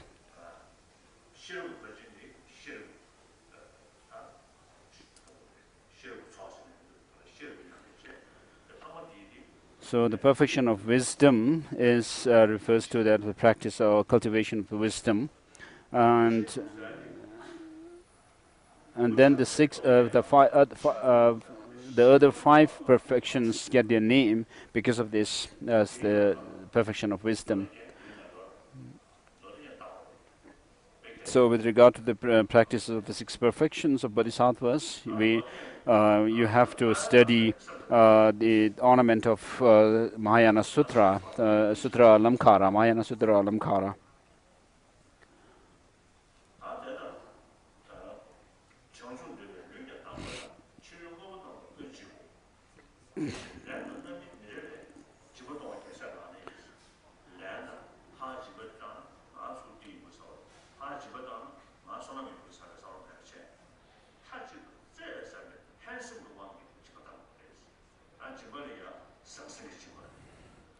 So when it comes to giving, the practice of giving,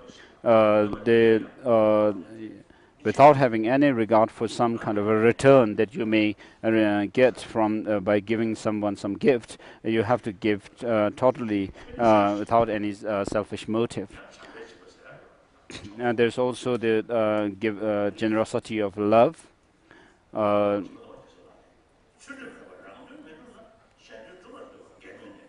so giving material, giving fearlessness, giving.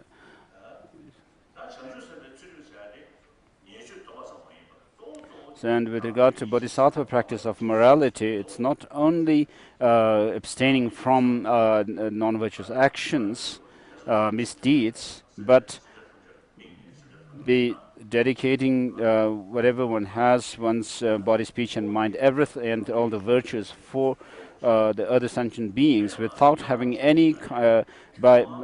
Here, you do this with the attitude of abstaining that of selfish motive.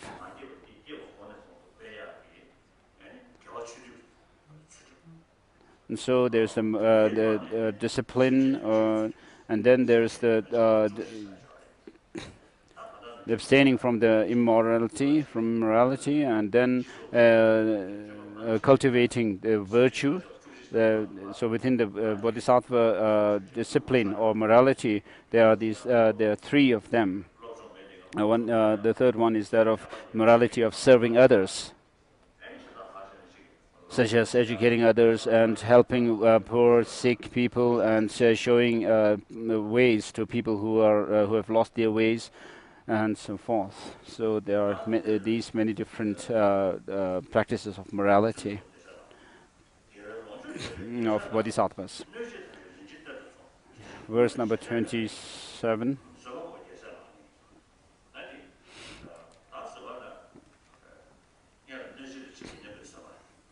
So the first one is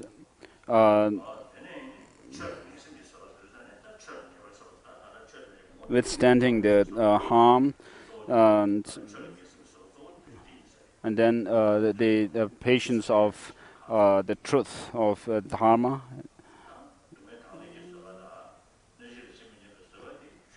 and accepting suffering. So these are taught, the practice of patience are taught very in great detail in Shantideva's Guide to Bodhisattva Way of Life.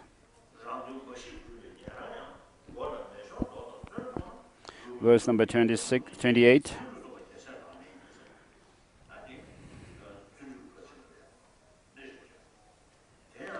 Shows that the practice of joyous effort.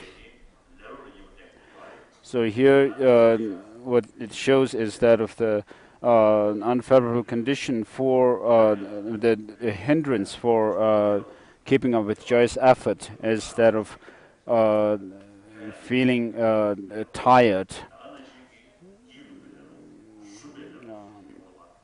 and feeling rather discouraged. And so in order to do away with this, you have to feel delighted in engaging or pursuing the practice of bodhisattva. So, and then therefore it is given the name, or and pride.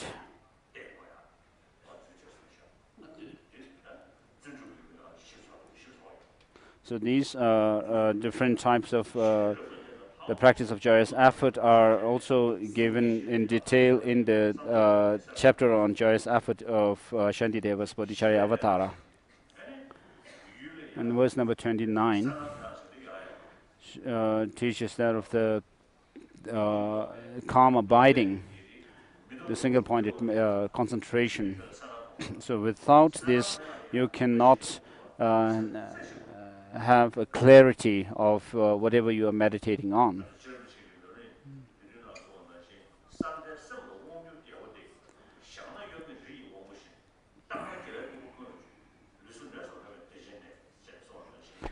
As Rinpoche has said, this calm abiding helps you to maintain your concentration focused, and also you can scan on the wide field of knowledge with this. So without this, it is extremely important to cultivate single-pointed concentration or calm abiding, because we all get stuck with this one. To make any progress on the spiritual path, and the higher experiences, we get stuck without this. So whether it's bodhicitta or other higher realizations, we all get stuck without this single point of concentration.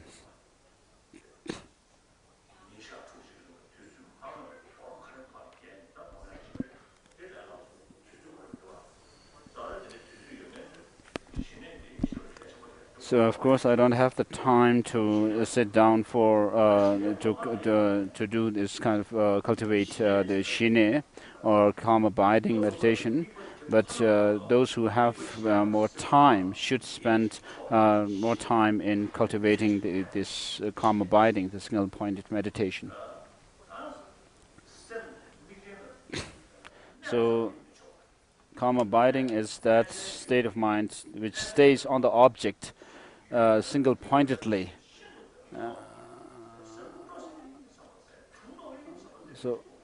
So while staying concentrated, you have to have clarity of the focus. Without losing the focus, you have to be clear about it. And so the hindrance to this is for clarity is, so you need first the mindfulness, which holds your mind onto places your mind onto that of the focus. And then on top of that, you have to use that of the introspection, which checks whether the mind is losing its focus or mindfulness, or there is clarity or not, whether it's dull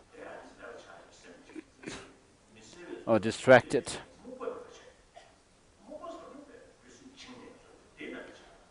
So dullness of mind makes you unclear about your focus, but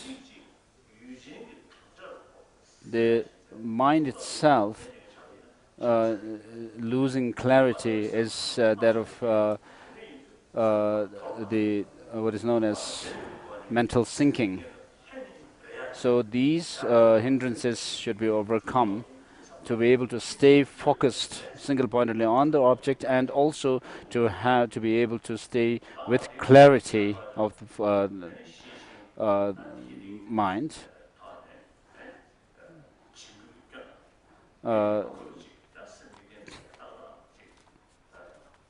So you have to develop this concentration which stays on the focus and which is clear about the focus without distraction or mental sinking single-pointedly. If you're able to do that for about 4 hours or so at a stretch, then you'll be able to develop the pliancies or of mind and body. And so these, of course, have to be developed through the 9 steps of cultivating calm abiding.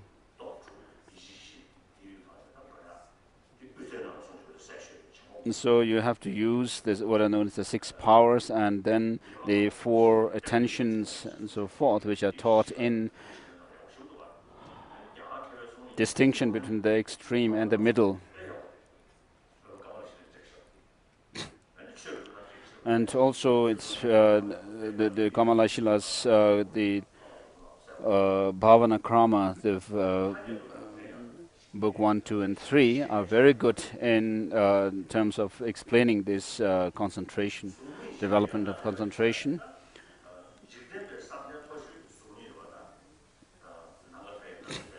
So within within the samsaric level of concentration, that of the formless state is the highest form of concentration.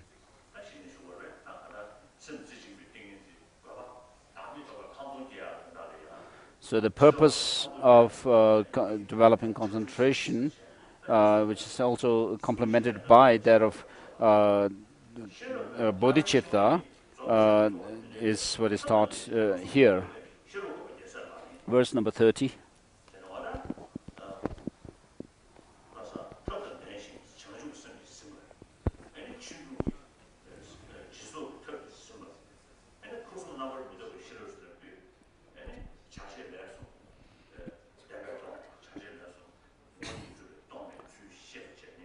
So by understanding that the things are empty of any inherent existence, the agent, the action, and the place you do the action on, all three are absent of any inherent existence, and then with, being held by that of bodhicitta, and then when you do the perfection of morality and so forth, they become causes for final enlightenment.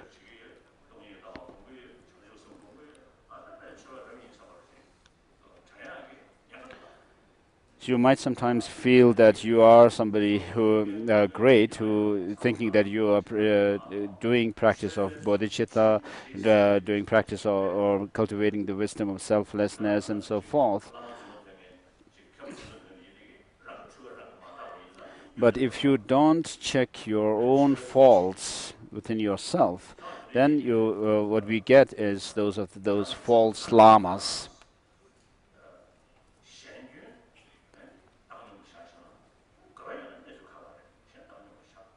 So we can leave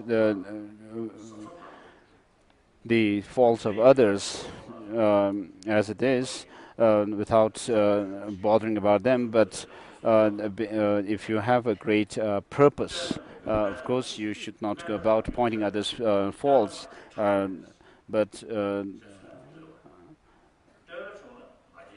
you should check your own faults. Zabedru Rinpoche has said that getting praise makes you arrogant, whereas if someone points your faults, it helps you to realize your fault. And also he says that suffering makes you, suffering reduces your pride and arrogance, whereas when you're happy, you become more arrogant. So usually our attitude is such that we want the best of everything, the fastest and the best thing. But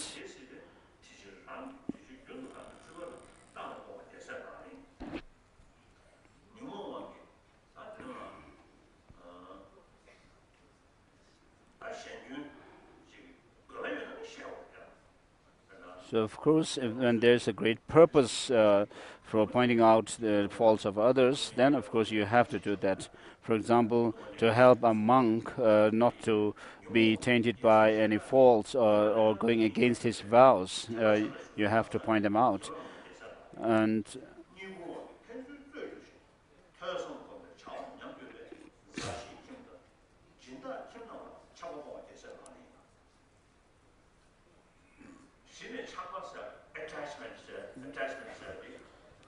so with regard to attachment, in verse 33, when I was once in Argentina, I had a gathering or meeting with some religious people and scientists, and one Chilean physicist was there.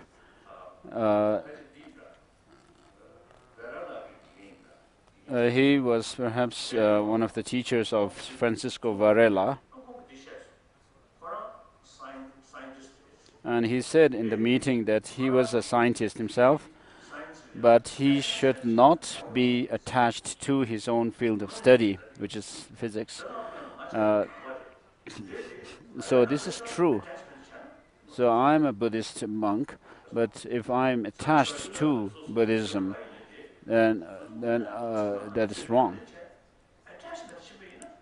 So of course, any religious follower of any religion can follow their own religion, but without attachment. Because if you are attached, then you cannot see your own fault and only see the faults of others. So even as a scientist, he told me this, that he should not be attached to. I found this to be a great instruction for myself.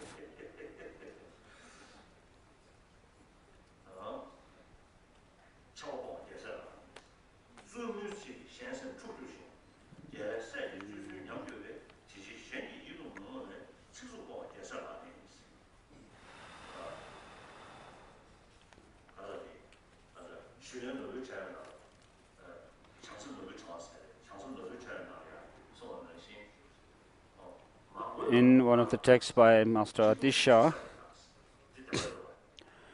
when you are alone, check your mind. When you are in a group, check your language, check your mouth.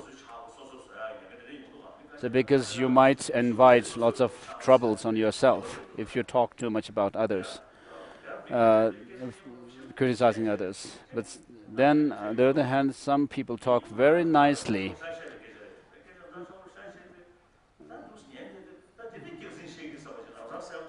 But then I can feel that they are lying while they're talking very nicely. So there are such people as well. So if you talk unwisely, it could hurt others. So when you are in company with others, check your mouth. When you are alone, check your mind. Of course, there's no danger of causing hurting others when you are alone.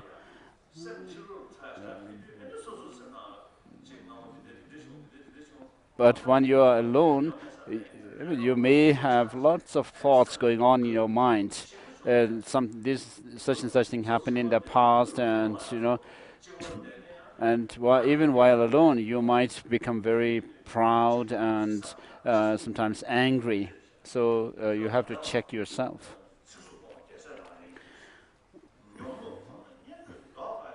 That's why it says harsh words disturb the minds of others and disintegrate the bodhisattva conduct. Therefore, to give harsh and unpleasant speech towards others is the practice of a bodhisattva.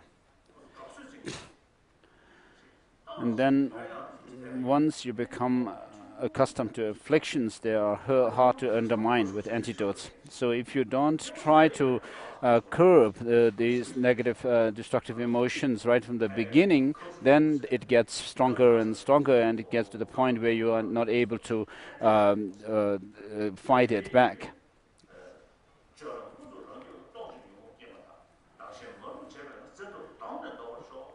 So as it says in the 8 verses of training the mind, in all my activities may I check my own mind stream, and so forth.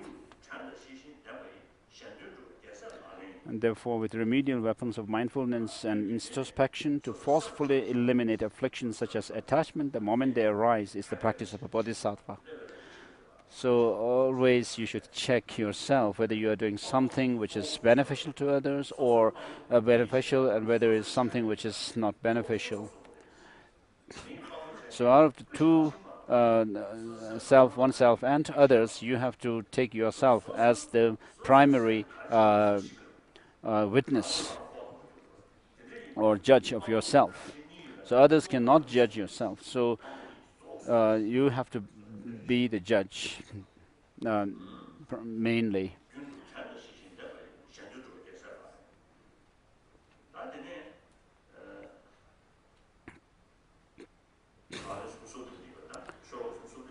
And Holiness just finished verse number 36, and now we are on the 37th. To dedicate the merit thus accumulated through these efforts. That's all. We've finished the 37 verses of the training Bodhisattva. And next comes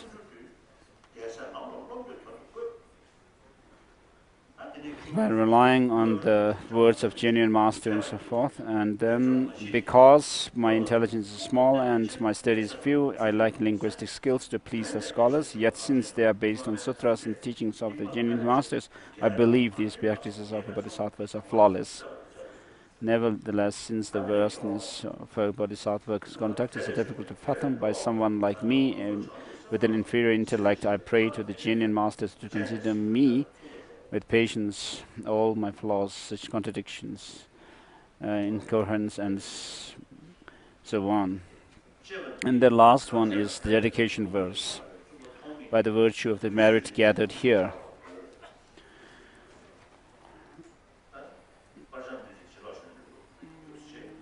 His Holiness is also reading the colophon.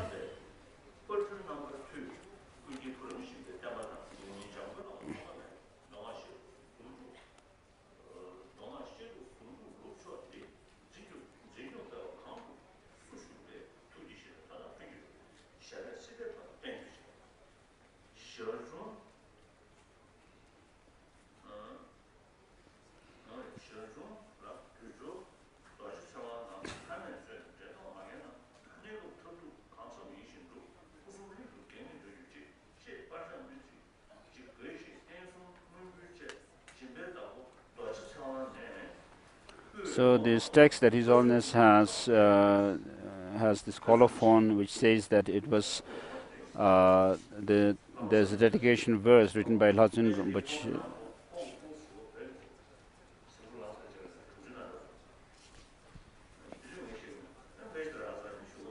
So this text, His Holiness says he's received this text from Lajin Rinpoche himself. And the last colophon was written by Lajin Rinpoche himself.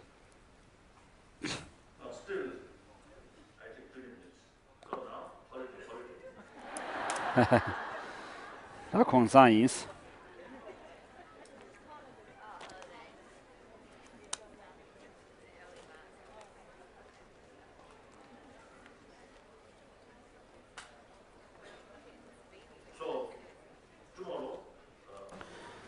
The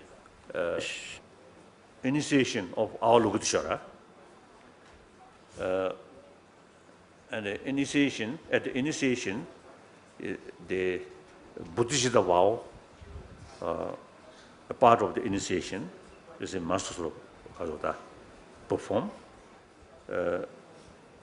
So firstly, those people, I think firstly, I think you should know the commitment after receiving Bodhisattva's vow. The commitment, 18, or say the root precepts already, then 46 minor precepts. You should know that. So I think Chinese translation there. So the English also I think there. Yoruba. So you should know before receiving that initiation, you should know these things. Then, according to your own ability, those people who feel I can preserve these precepts, then take the full initiation. Then those people, little bit, this moment, little bit sort of doubt, then not necessary to accept the way, to take Bodhisattva vow. So instead of taking vow, simply develop determination about bodhicitta. That's anybody can do. So no problem. Even you see the Christians or Muslims or non-believer, let's say you can make some kind of pledge. The rest of my life will be more compassionate person. I never harm other people. So that's good. It become good citizen of the world, isn't it? So you committed, you will never be troublemaker.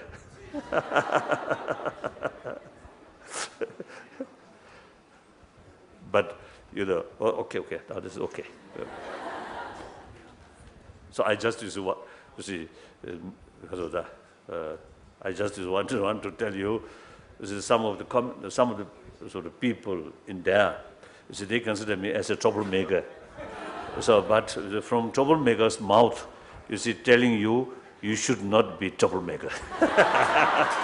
Myself, exceptional.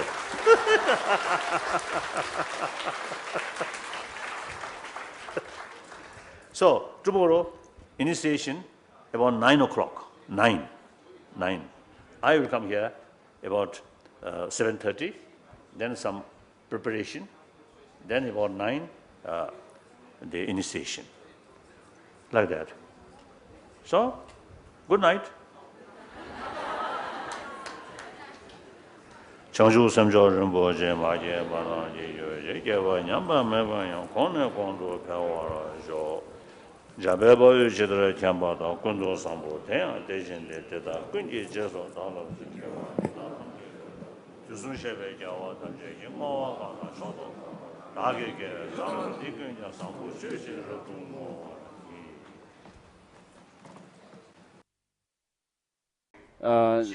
be knowledgeable about what you are going to teach others. Because if you don't know about how to practice and all this, and if you have not been through this, then you cannot teach others. Here we are not talking about subjects like learning history, but it is about transforming oneself. And so therefore you have to, first of all, be knowledgeable about how to help others and what practices are needed, and then you have to have the experience of it. So in order to know everything as they are fully, you without attaining omniscience, you cannot see everything and you cannot teach others. And secondly, sentient beings have various mental dispositions, and therefore without knowing their dispositions well, you cannot teach what is needed for them. And as it is said that if you teach emptiness to those who are not yet receptive to it, then it can cause them to lose faith. And also it is not correct if someone has the potential to practice the Mahayana path, but you lead them into the Hinayana path. And so you have to know the predispositions of the different sentient beings whom you are going to give your teachings and help. And so long as something remains hidden from you, you don't have a clear idea about it, then you cannot teach others about it. And therefore, in order to serve others fully without attaining omniscience, there's no way you can do that. And then with regards to the aspiration to help others,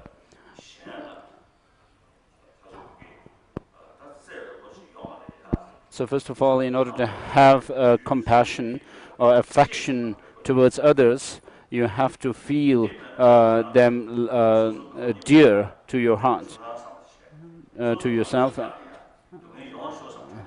So usually we think how we go about in our life is that we wish goodness for someone who helps us, and whereas we wish someone who doesn't help us, who really harms us, to have suffering and other misfortunes.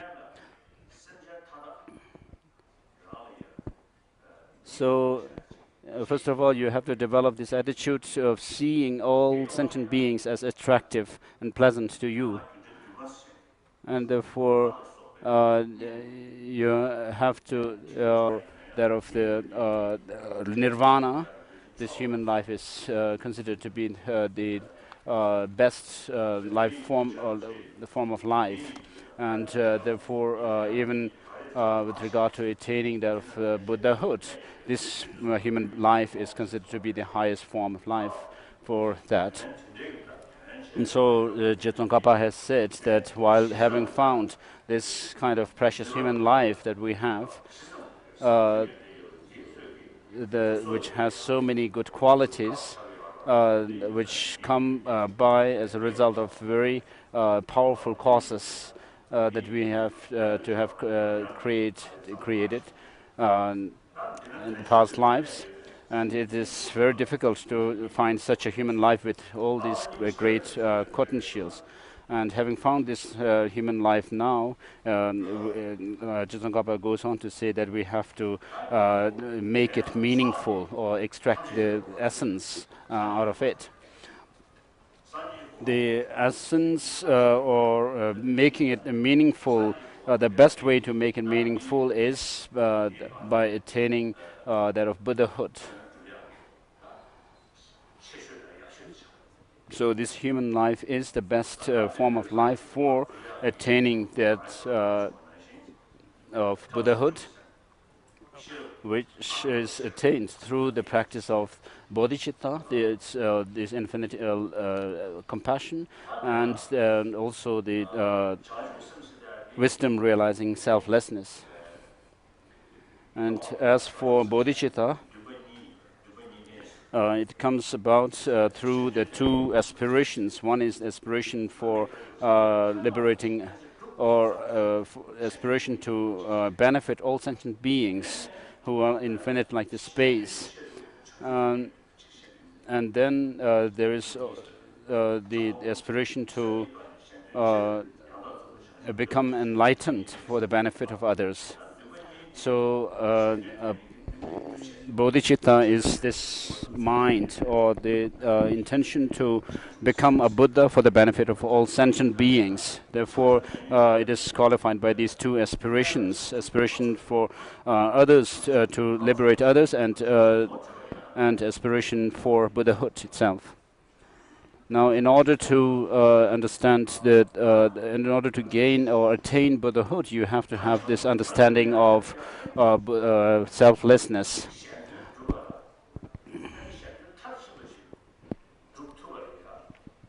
Now, in order to be able to help other sentient beings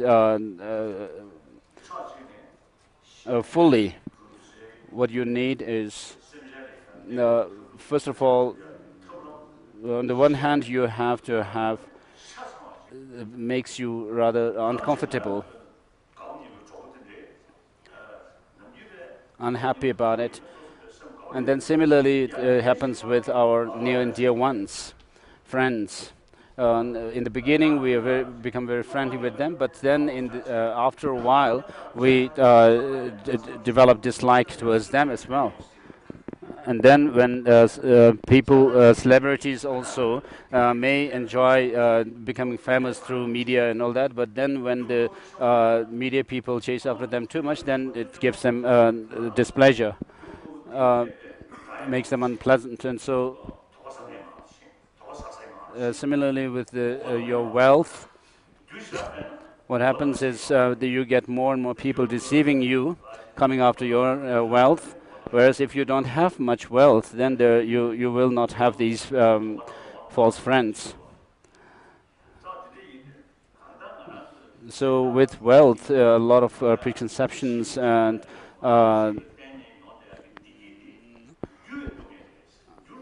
develop. So these are considered to be what we consider usually to be attractive or pleasant, or said to be experiences of suffering, changeable suffering.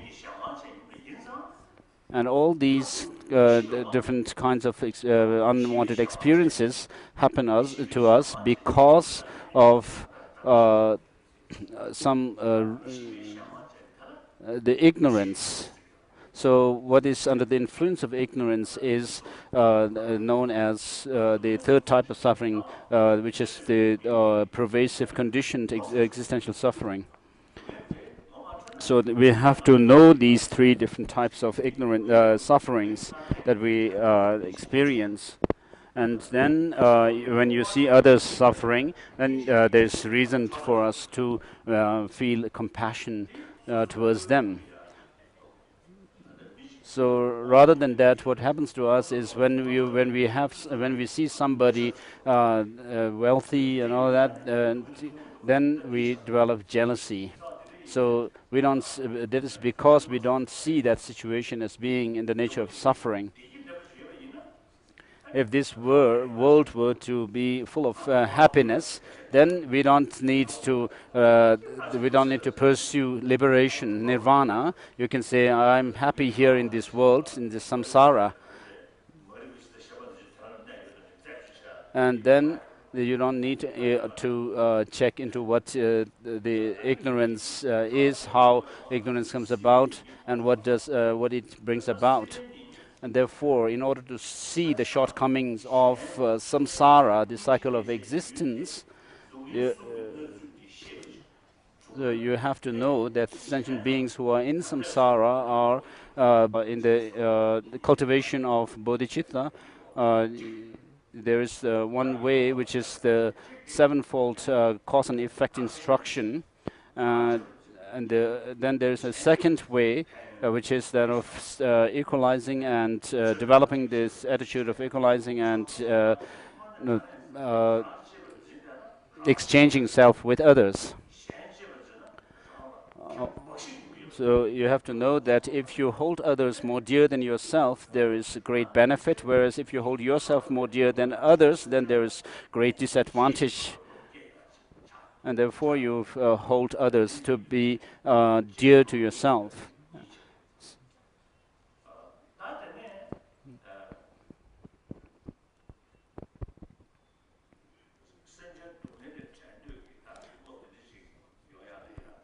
And then to have the aspiration or the wish for other sentient beings to be out of suffering,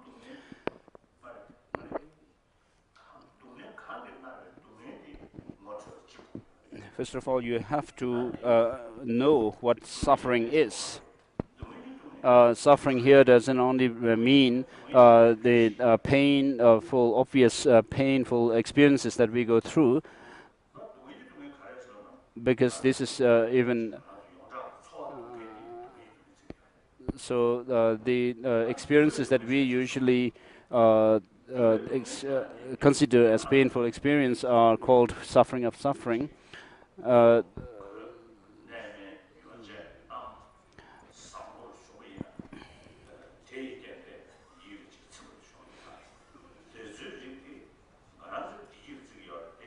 And then there is a second type of suffering which we consider usually as pleasant and pleasurable experiences, such as having good food, shelter, clothing, and then also name and honor and so forth. So if you rely on them more and more, what happens is they turn into suffering. For example, if you buy a new car, in the beginning you'll find it really attractive. And then after 2 or 3 months, when you see another brand new car, you find your car to be rather old, and you are attracted to the new one. And so this first car that you bought 2 or 3 months ago seems like an annoyance to you sometimes. So in the beginning, there is some kind of satisfaction that you draw from the new car. But as time goes by, what happens is, after a while, that same car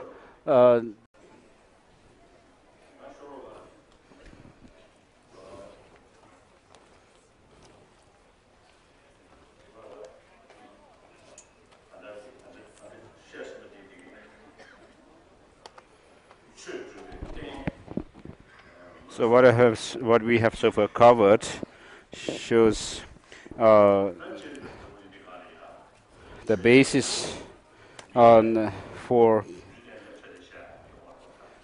practicing the Dharma, which means that of course, if you were an animal, then you couldn't have the chance to practice the Dharma.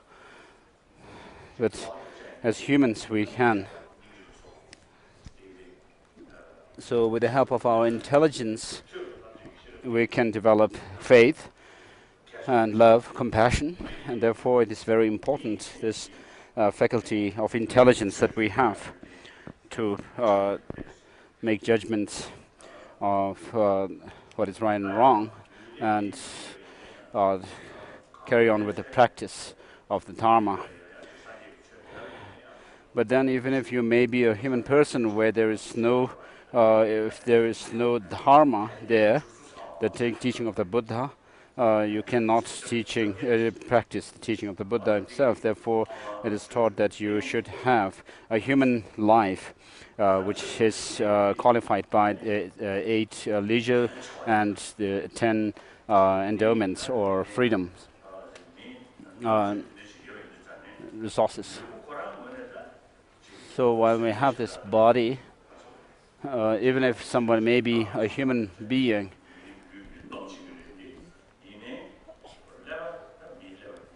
but unlike animals, like elephants, who have really huge bodies,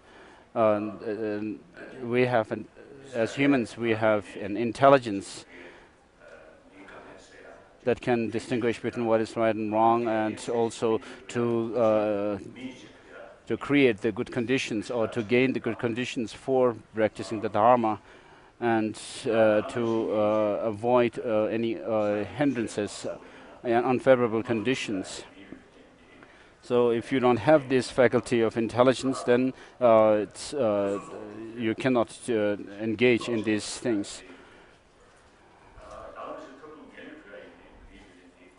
And so this human life is considered to be a very